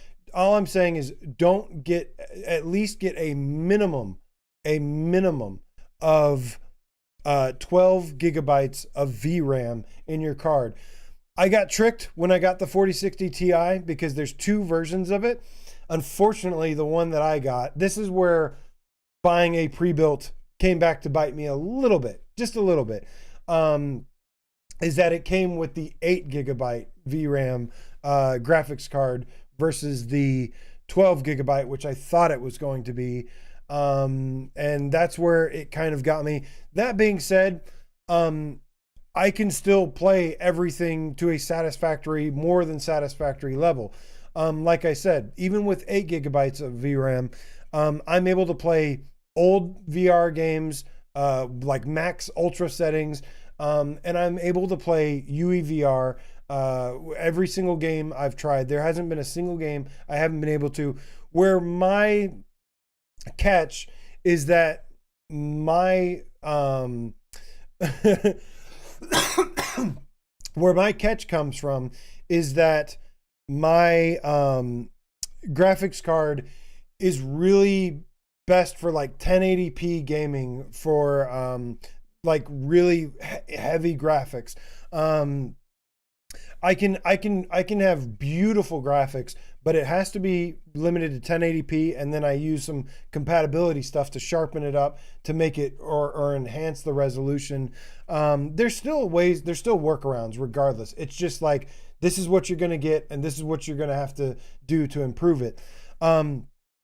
So I like the 40 series. I like the RTX 40 series because it comes with something else that's really, really important. And that is, it supports DLSS. This is something that modern games are now starting to have. And what I've noticed in my testing is that DLSS has been crucial for getting games to both run and look really good. Returnal has been a big one, in fact. NVIDIA GeForce RTX cards that are, I think, 30 series and up, maybe before that. I'm pretty sure 30 series and up.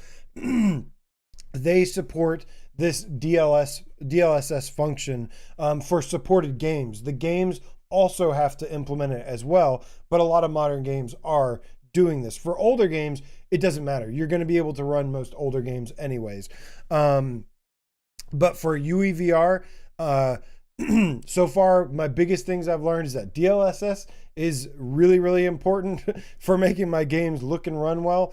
And then also the VRAM is going to be super important to be able to run these games, to look well, to run well and look good at a solid frames per second. But keep in mind, this is PCVR we're talking about here. So yes, you're going to, regardless of what you get, you want to get as close as possible to the best that you can for your budget and for what you're looking for. You're still going to have, it's still going to be a pain in the ass sometimes, especially at first. And there's still going to be some tinkering involved.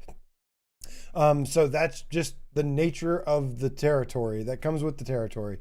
And yeah, that is the beauty of playing on PSVR2 and PS5 and everything. But the reward to me is that you get to play games like I'm showing here, Ghostwire Tokyo. Though, trust me, what I can tell you is that it's a hassle at first. It's a lot to learn at first. It's a lot of work and everything, but it is very rewarding and very worth it.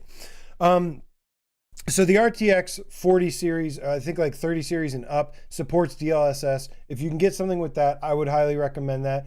I actually would recommend the 4060 Ti, but only the 12 gigabyte RAM version. Cannot state that's like super important. If you go with the same graphics card, again, mine run, I've been able to run everything so far. So like I'm happy with it. But that's going to be one of the first things that I probably want to upgrade when I get the chance. Again, at some point you're just chasing an imaginary carrot though. Like you got to settle on something and just go for it and just deal with learning about it, learning how to tinker with it and optimizing for it. Yeah, I would, the hottest new card that I can see right now from the RTX series, which will give you DLSS, is the 4070 Super. That seems to be pretty nice so far. The 4070 Super has, it's an upgrade from the the 4060 Ti, and it has 12, or it actually might have, I think, 16 gigabytes of RAM, VRAM. A lot of people are harping on about the 4090 cards right now. And that's because those have like 24 gigabytes of VRAM. They're insanely powerful. They're also really, really expensive. So yeah, if you got the money, go for it. But if you're, again, like me, and you want to know what you're doing first and learn, you hop in at a lower price first so that you can learn. And all this stuff that I'm showing here on this screen here, this is all Unreal Engine VR stuff, by the way. That is my footage of me playing it while using my graphics card, and these games look stunning. They run really well, and I'm recording on top of this. So, but I wanted to get this conversation started because I know some people want to get a PC before, or some people are ready to get a PC now. Some people are going to wait and get it later. Take notes.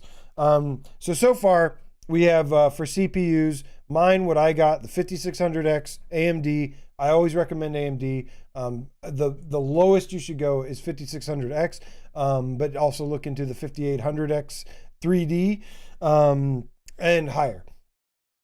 For GPU, 12 gigabytes of VRAM at the least.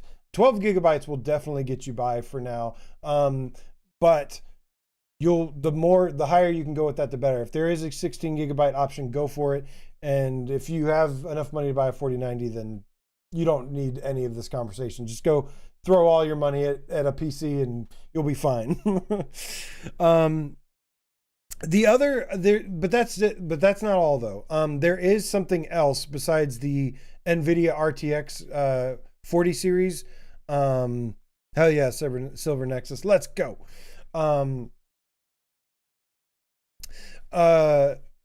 Aside from, so real quick, sidebar here. Corey Reviews and others says Skytech Gaming Nebula PC, Intel i5, i30 or 13400F, 2.5. That CPU speed, Corey, you need to go back and read my listen to the beginning again. You want at least like nothing lower than 3.5 gigahertz for the CPU. And I also recommend AMD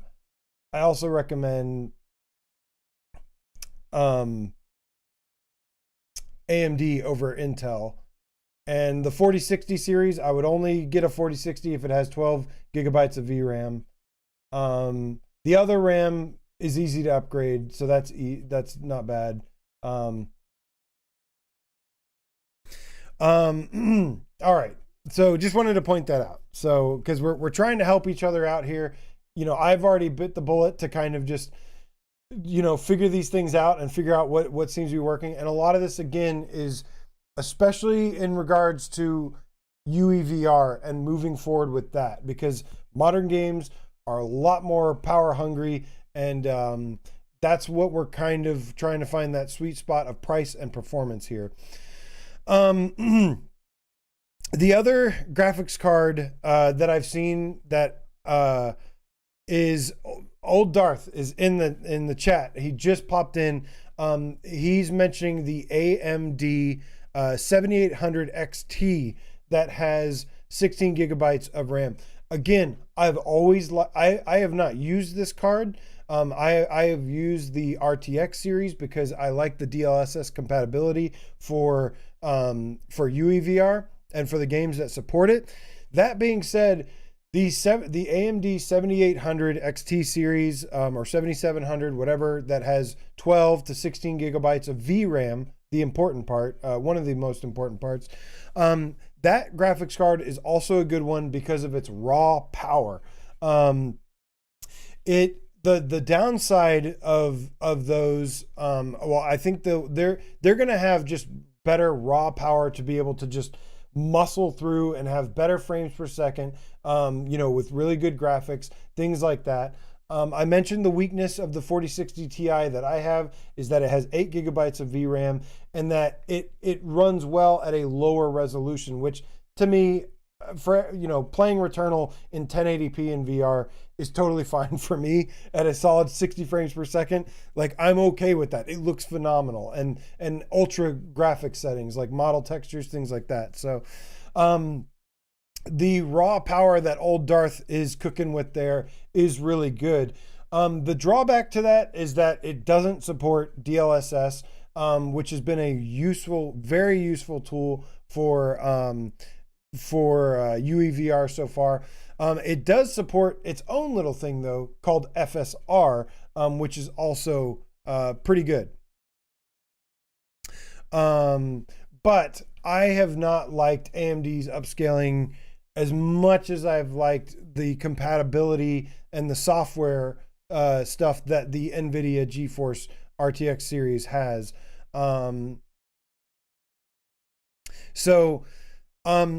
I can't tell you firsthand whether or not the AMD one is better or the NVIDIA is better. Like I said, there's a trade-off there.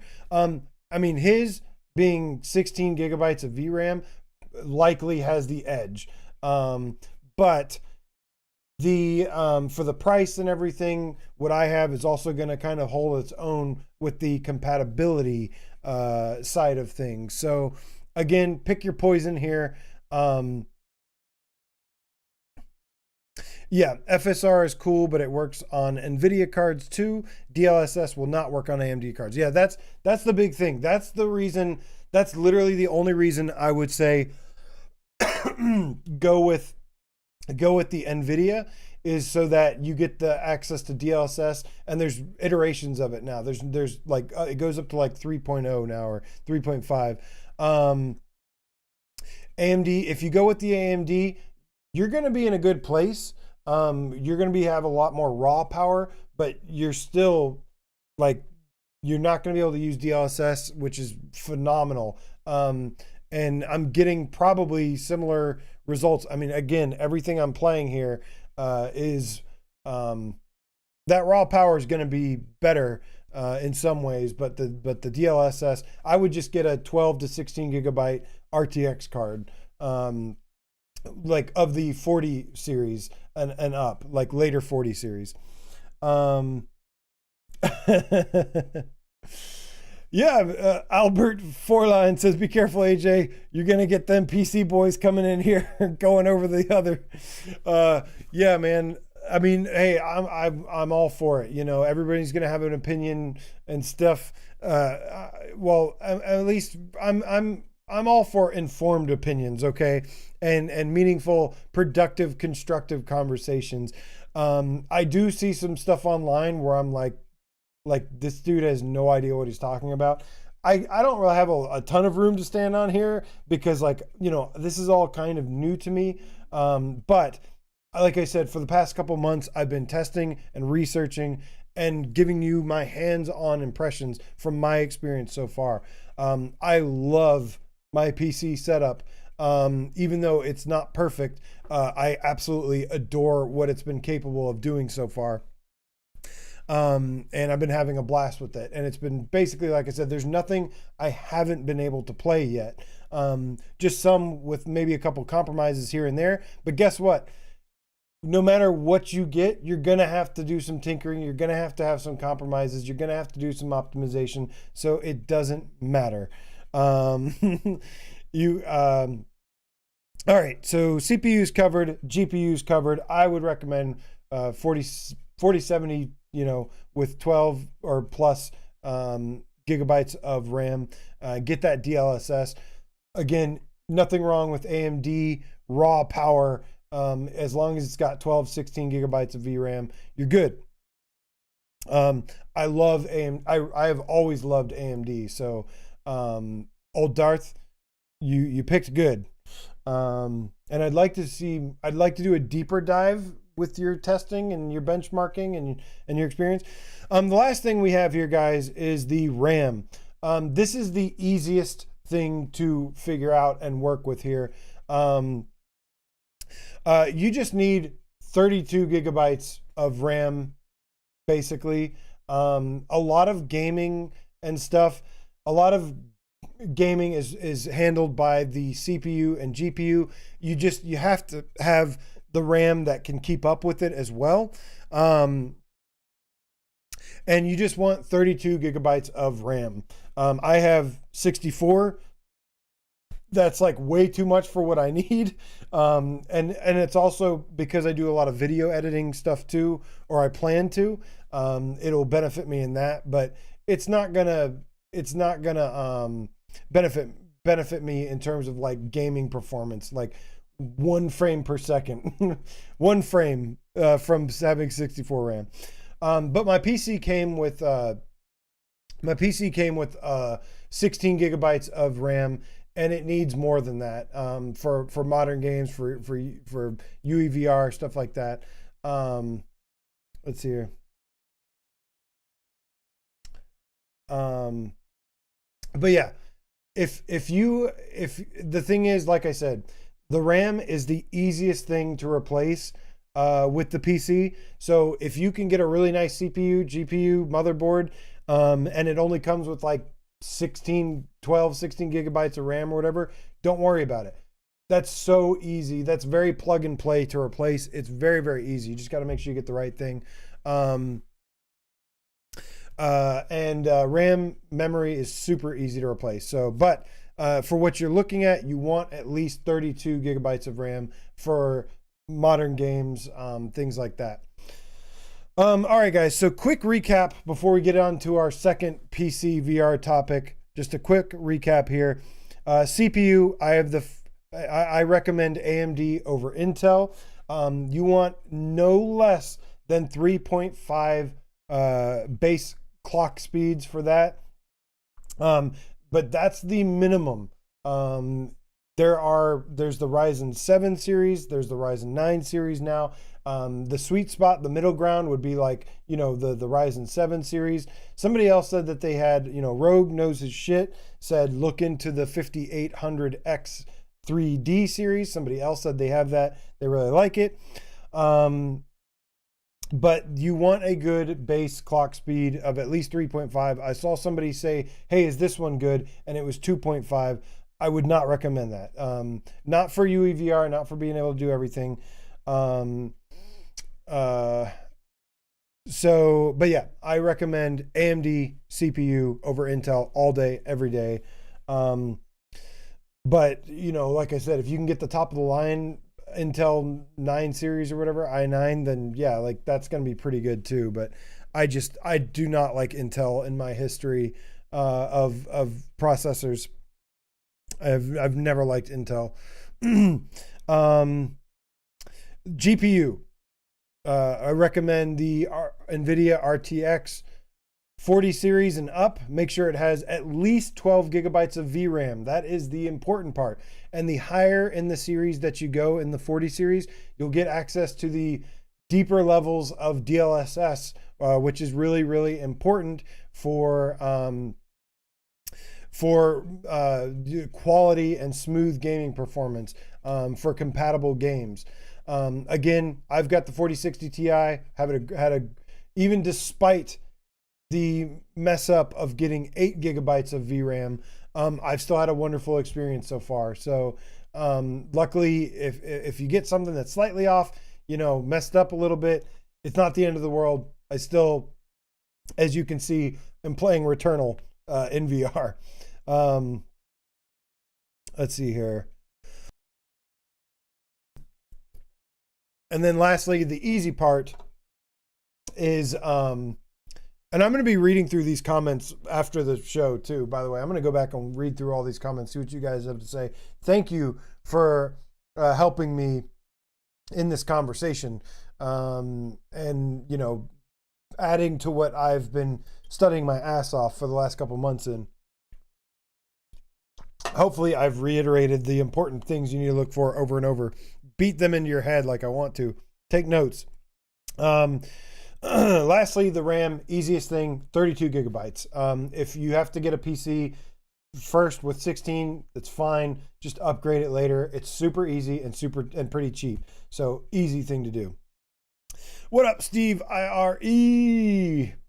Good to see you, man.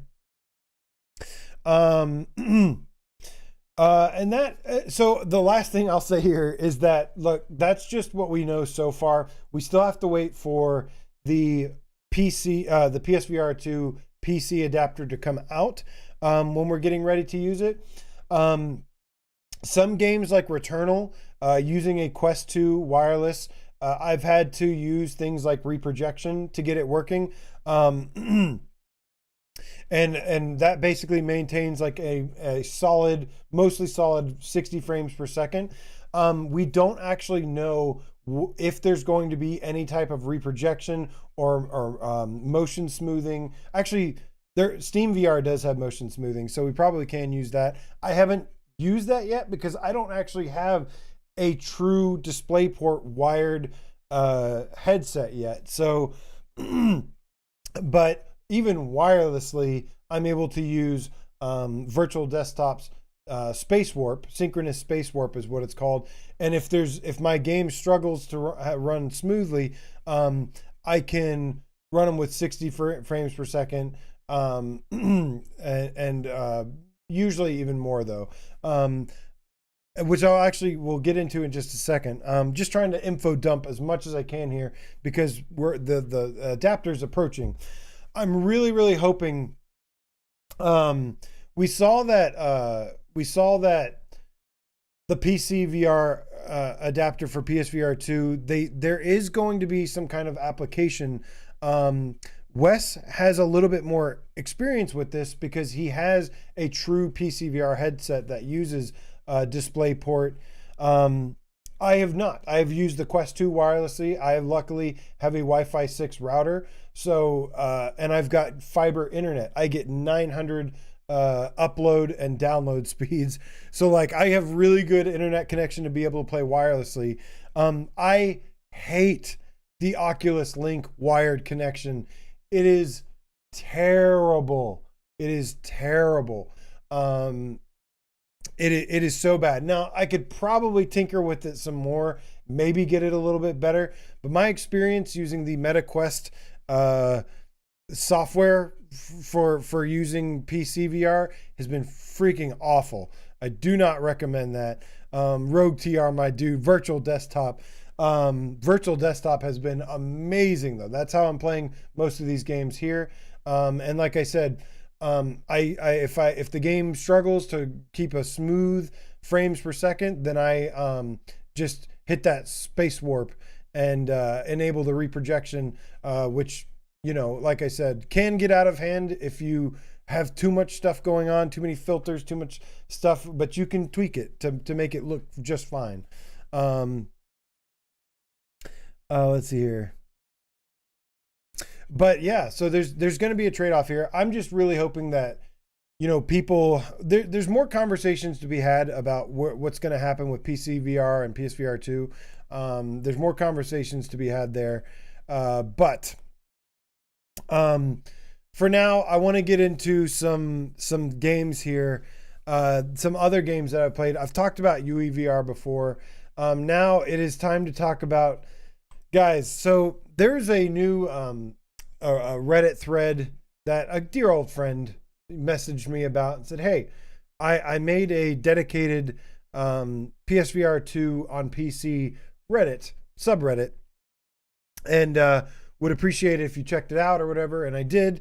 And you know, it's a small thing. So right now it's got like 300 people in there or whatever, but I thought it was a pretty cool thread because it's got some very focused thing. This is part of the reason why I have my first half of my show all about PS5 VR, and then the second half is PC VR, because I really like to keep things focused. Even talking about this much PC stuff is the most I've ever strayed from from gaming on a PS4 or PS5 in my life on my channel. But being that the PSVR 2 is getting support on PC, to me, well, it's relevant now to be able to do so. And but so there's a couple things here that I did. Anyways, like I was saying, this subreddit that the dude made, I went and checked out and immediately actually saw an interesting topic, one that I was thinking about, but it kind of inspired me to include some of this on today's show. And that is, while a lot of I still have my PSVR1. I love it. And I still have my PS4 Pro because I think the PS4 Pro is the best place. The PS4 Pro is the best experience to have with the PSVR1. There was somebody that had posted a full list of PSVR1 games that are actually available on Steam. And I went, this is interesting. And I looked through the list and I was like, yes, I loved this. It made me think about the years of gaming I did on PSVR1 and how many awesome games there are. It was a nice reminder. And the cool thing that I've discovered here in getting some of my old favorite games on PSVR1 back, is that now the ability to not only play these games again, but to play the enhanced versions. And this, my friends, ladies and gentlemen, has been the eye-opener of like, oh, right. We always talk about PSVR2 being the best place to play. We've seen the advantage of having the best versions of the game available.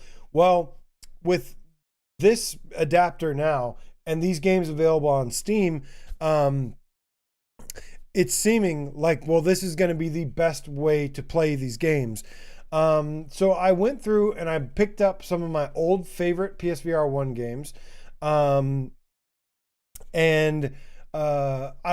Darth, hit me up in Discord or something. I'll get you a link to that thing. The subreddit is called PSVR2 on PC. But I went through and I checked out some games here, and the cool thing I discovered is that these games are basically like playing enhanced versions of the PSVR1. These are now, with the graphics cards of today and how easy it is to play these, I was able to crank basically every single one of these games.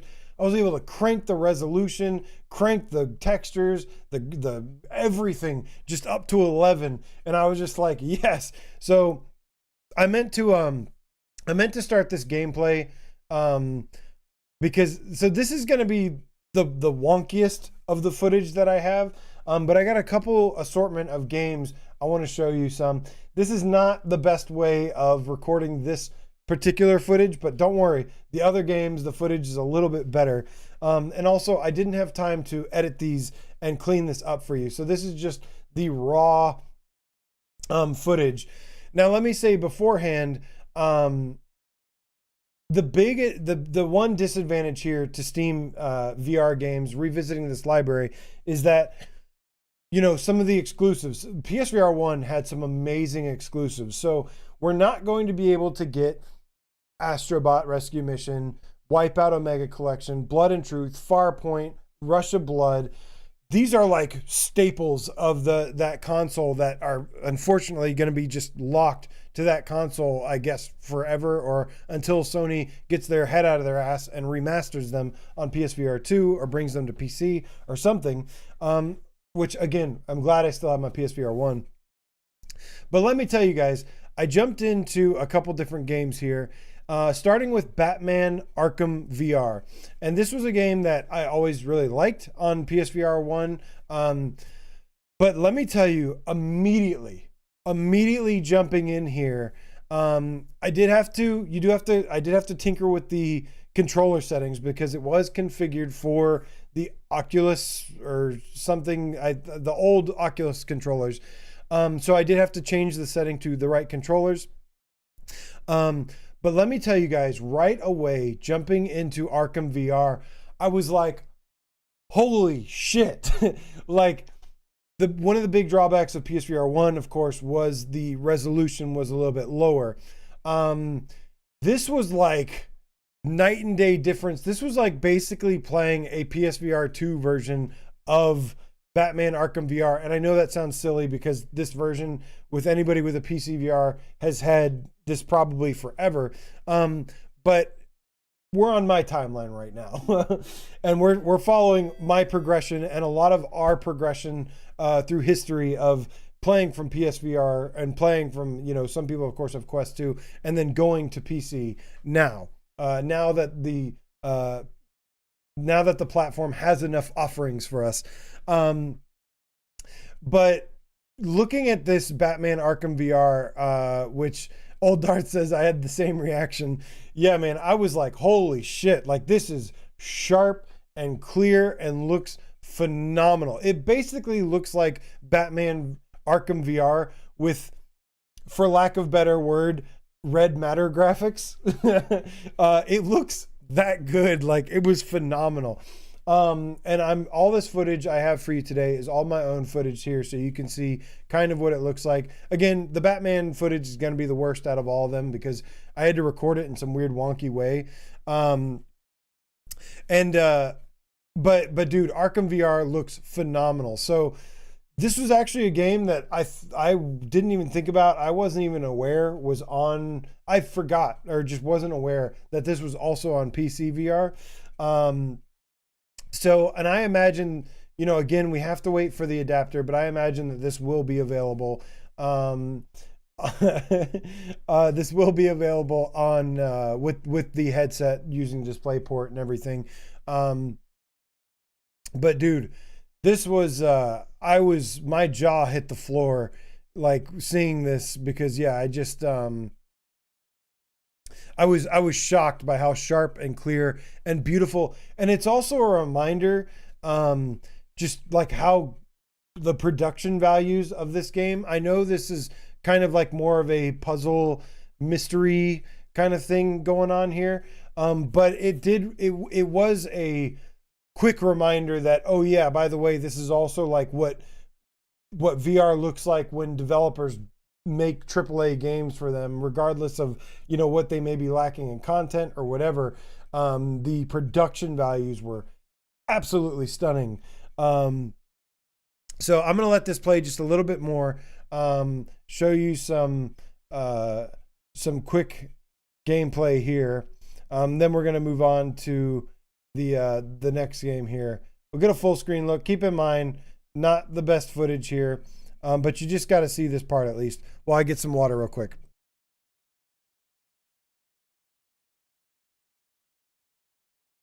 Calibrated.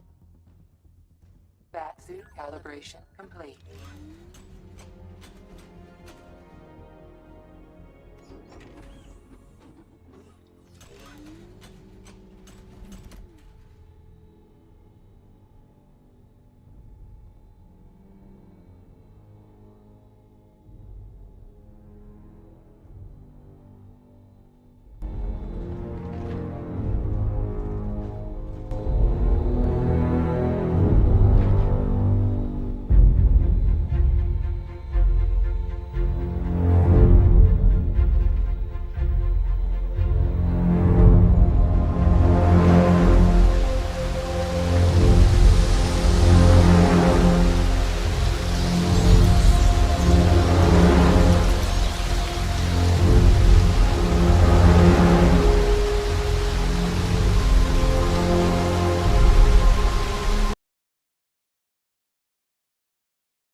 All right.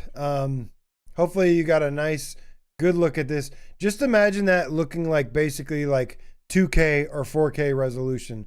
Guys, we're going to be able to revisit this game along with many others with enhanced resolution, with basically what we know as PSVR2 graphics, basically with PSVR2 graphics. This is why I've been excited about PC VR support versus like standalone.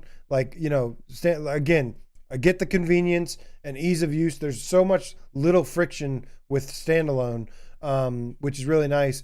But man, the graphical fidelity of this stuff is unreal.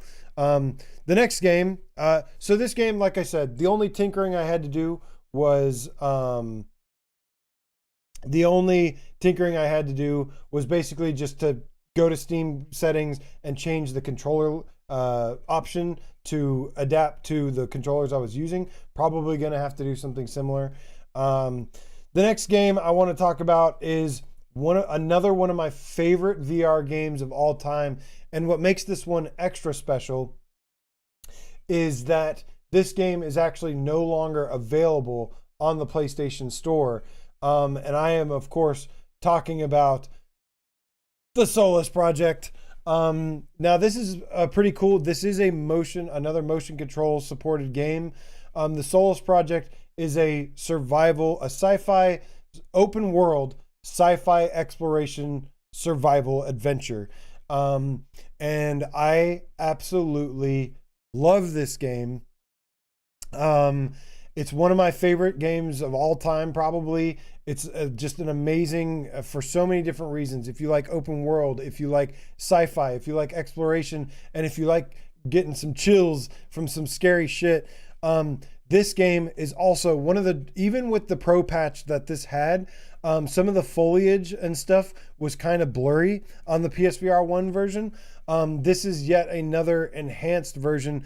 And of course, I was making a mistake here. I was holding down the grip button when I need to, all I had to do here was just let go of the grip button and it would let me select my teleport gun. So I said, oh, screw it. I'll just run for it.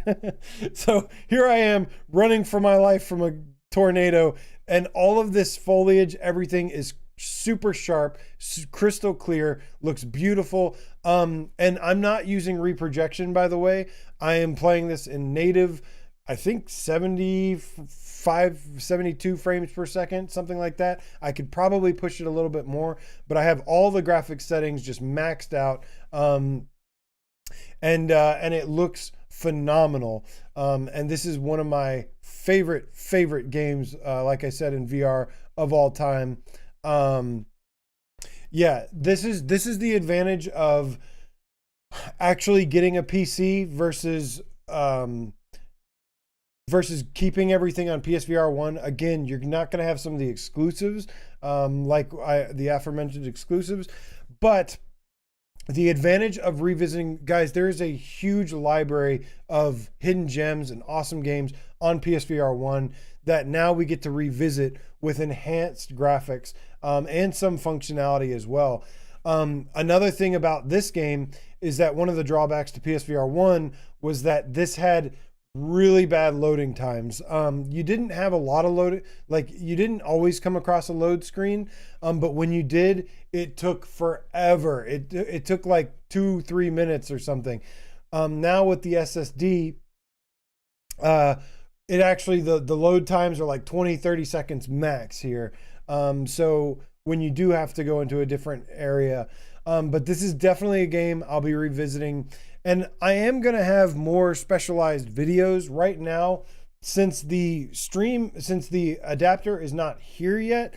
When that adapter comes out, you guys, I am going to have a lot of important decisions to make in terms of like content, how I want to restructure everything, as well as like, just a lot of important things, questions are going to get answered.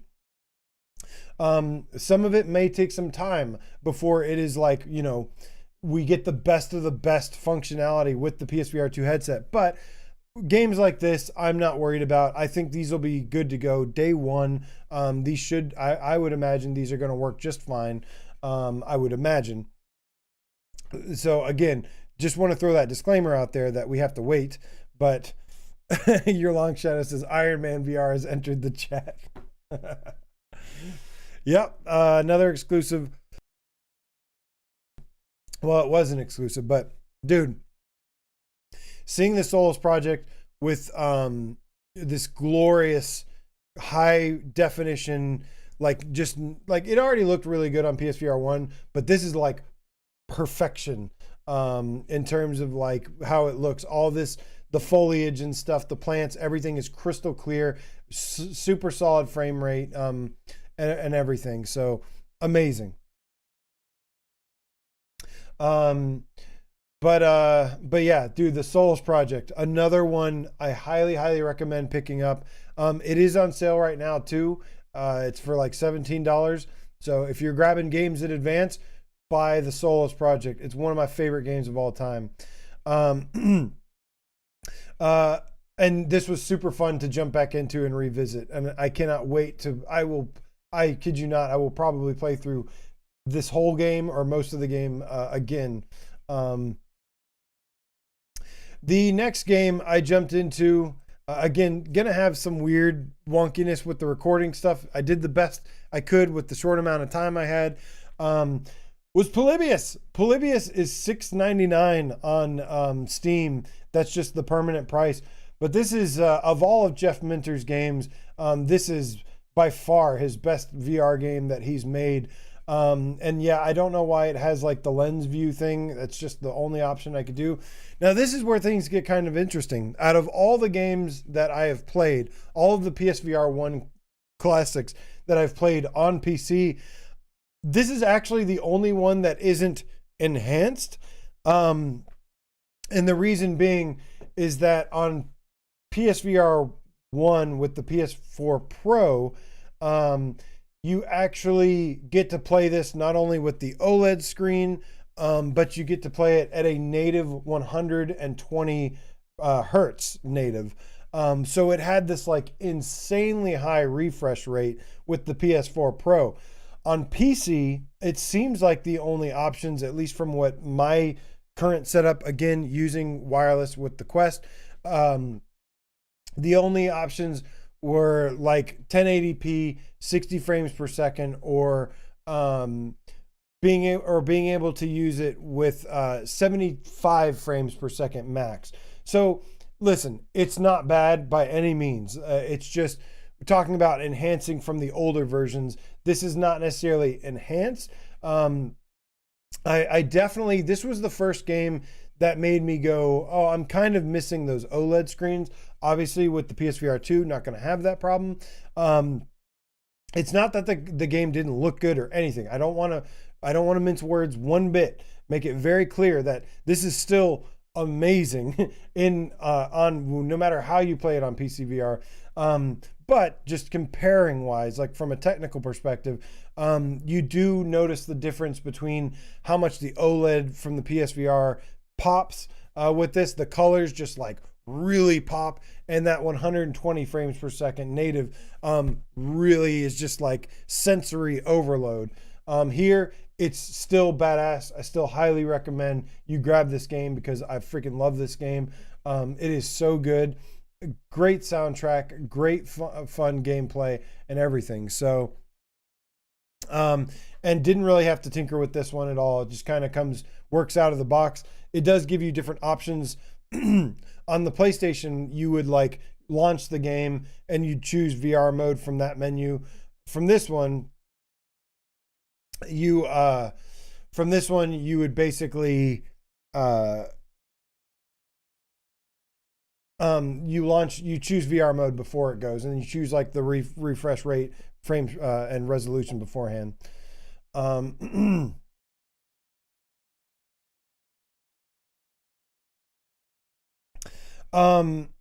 Corey reviews, got another PC that you dropped in there. Hard pass on that one, man. I would not go for that one.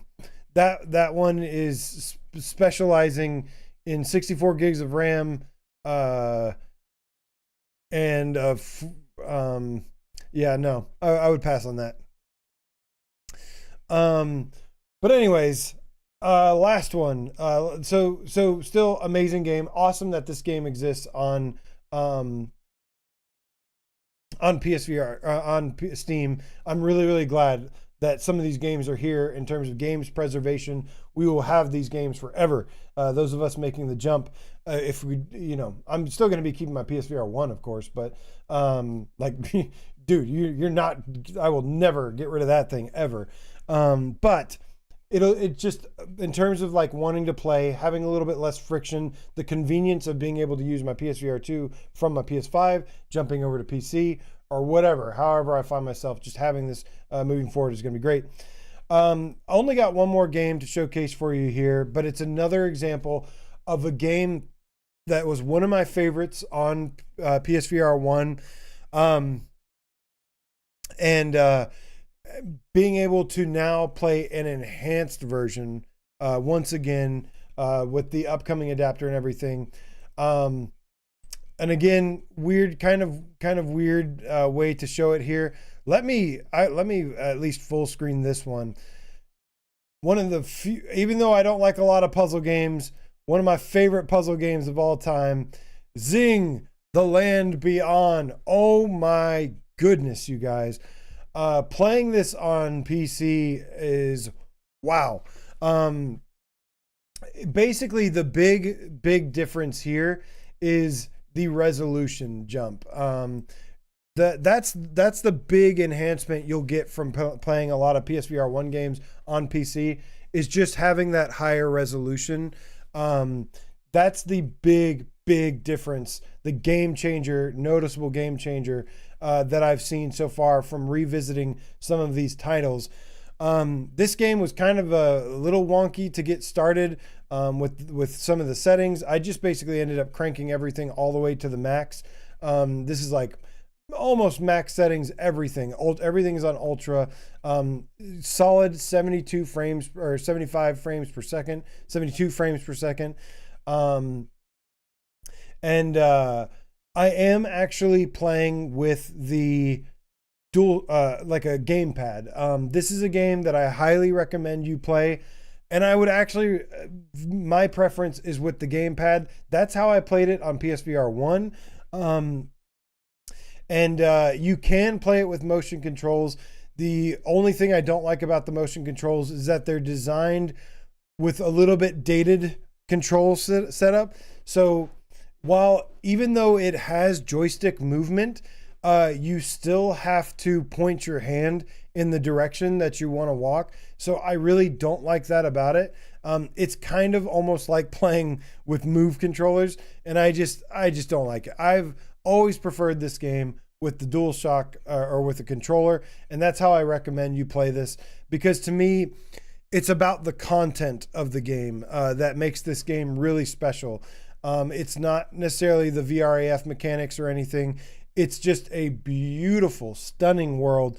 This game looks like AAA Call of the Mountain graphics, and it came out like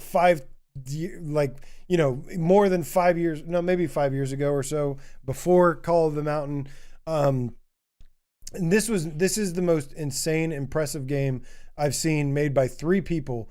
Took them 6 years to make it.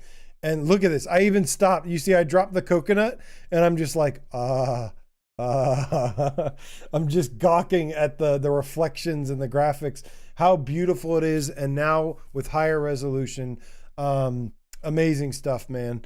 Xing, The Land Beyond. I'm going to have probably a full list of games that I played on PSVR1 that I would highly recommend playing on PC, picking up on Steam. This is going to be really useful for 2 types of people. A, ones that don't have PSVR1 anymore, never played PSVR1 or sold it or whatever. You now have a reason to revisit these games. If you only have a PSVR2 and you're getting a PC, that's going to be the biggest benefit. Or if you just want to play enhanced versions, is the other reason.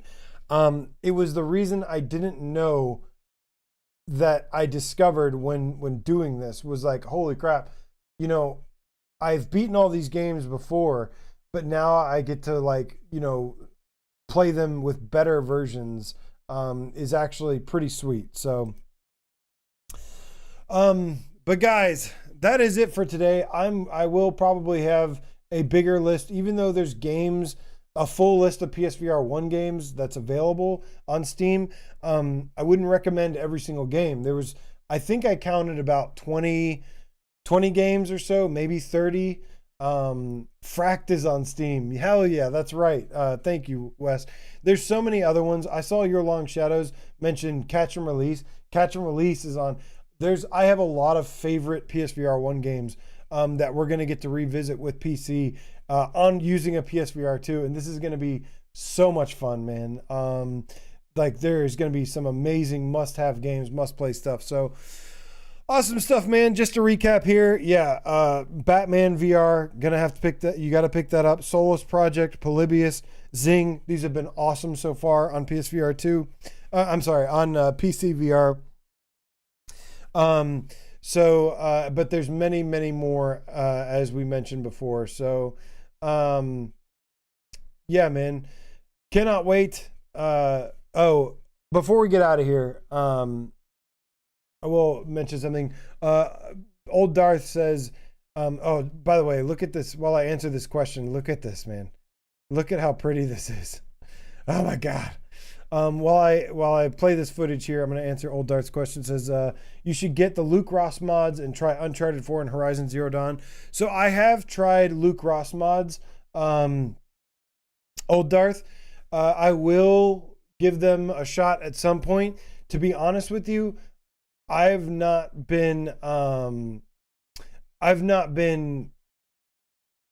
super crazy about the Luke Ross mods. Now, some things like Cyberpunk 2077 and some of these other games, those are the only way to play these games in VR. So for that reason, it's like, yeah. But so far in my experience, the Luke Ross mods have been just like only if you're desperate and they're the only option available. Otherwise, I've not been the biggest fan of the quality of his stuff. But having the option is better than not having it itself. I have, however, played stuff like the Prey Dog mods. I've obviously gone way deep into UEVR and how amazing UEVR is. Prey Dog also made some mods for like Resident Evil 2. I thought that wasn't very good at first, but as it turns out, I just didn't know what I was doing. And I just didn't know what I was doing and didn't have the Prey Dog mod set up properly. And it's actually, even with my setup, it is freaking fantastic. And I will actually go ahead and pull up some quick gameplay. Now, I can't promise you this footage is going to be that great because this is just raw recording gameplay session footage, but I would like to show you some Resident Evil 2 in VR if I have it here. Do I have it? Let me see here. Okay. I think I have it here.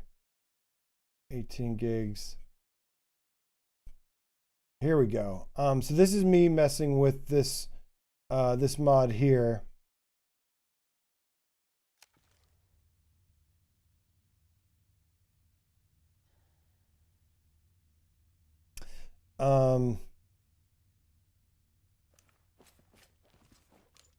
Okay, I don't know how loud this can be.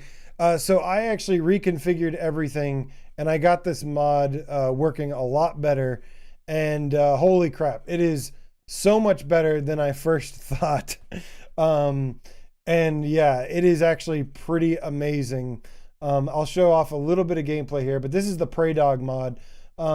This mod is actually implemented a little bit similar way, or it uses some of the same features and configuration stuff that like UEVR uses. It has the same a similar interface that UEVR has.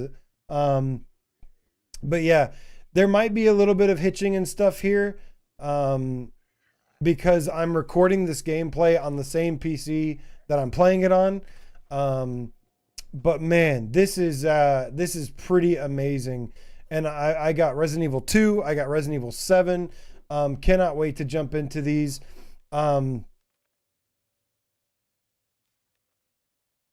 As far as like Resident Evil Village and 4 go, it's like, no, I'll stick with the PlayStation versions. But Resident Evil 7, Resident Evil 2, Resident Evil 3, I will definitely try these versions out and play them this way. It is good enough. It's got the motion controls. It does lose a little bit. The other cool thing is that, I talked about my gaming specs earlier.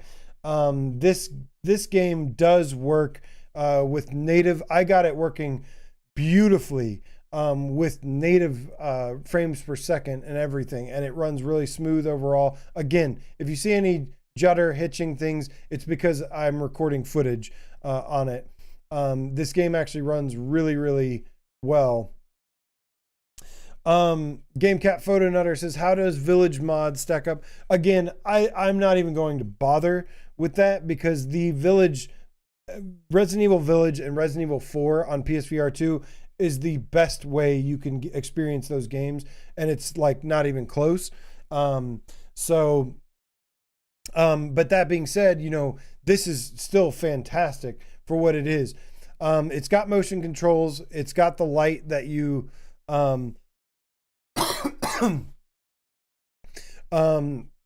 Wes says RE7 is better on PC, which I could see that. If RE2 is any indication, I don't know if it's going to be as polished, but this is actually, this VR mod for Resident Evil 2 is surprisingly extremely amazing.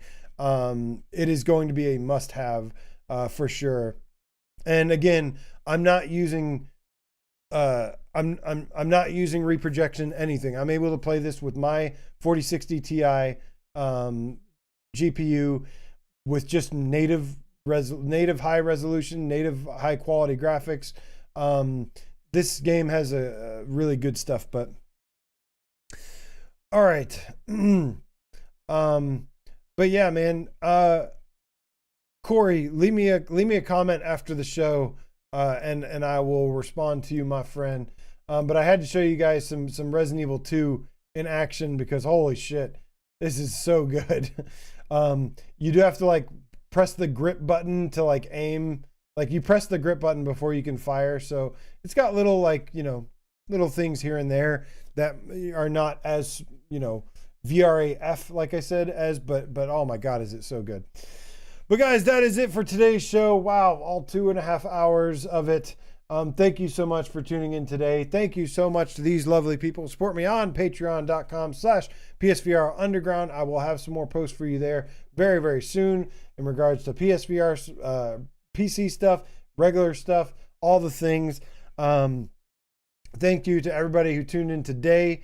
And, you know, thank you to the donations. It really, really helps. I appreciate your support, keeping that tip train going, choo choo, but it's not necessary. Like it's only if you want to support the channel and go above and beyond, but it's definitely not a must have. But thank you for helping keep the channel ad free for the live streams. You lovely people in the chat today. I love you guys. Thank you so much for engaging in awesome conversations. And hopefully you learned some stuff today. Now I'm going to be spending the rest of my day tinkering with PCVR and playing shit. Gonna enjoy some of the fruits of my tinkering labor. But yeah, man, love the conversation today, and hopefully you learned a little bit more than what you did going in. Guys, so much to look forward to. Quarter 3, quarter 4 is going to be absolutely bonkers for us, all around. So gonna be amazing. Spooky Yuki, I will hit you up if I pick up that jetpack VR game, whatever that is. Gonna have to hit you up. Guys, thank you so much for your support as always, and I will see you again very, very soon. You have a wonderful rest of the day. Let's get out of here. See y'all. Oh, let's leave with some glorious Resident Evil footage.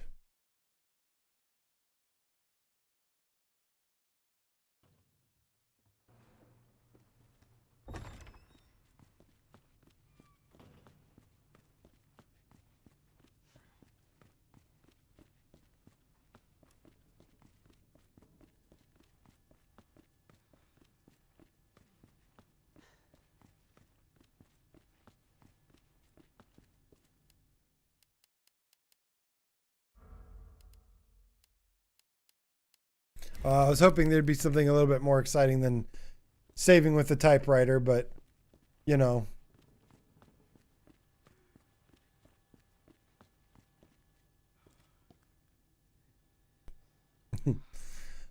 I'm just trying to do a little showcase. Dude, this looks so amazing, man. All right, guys.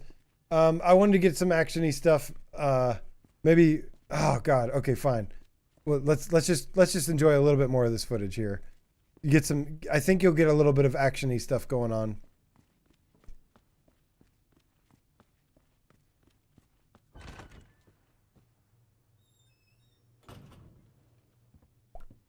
I mean, how? Like, I can't stop, man. I can't stop. This is amazing.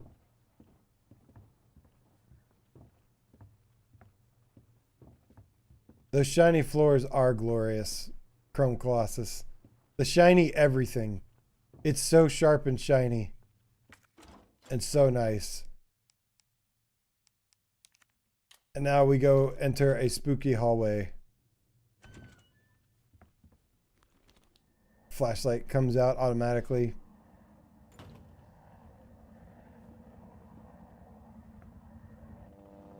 Top walking action.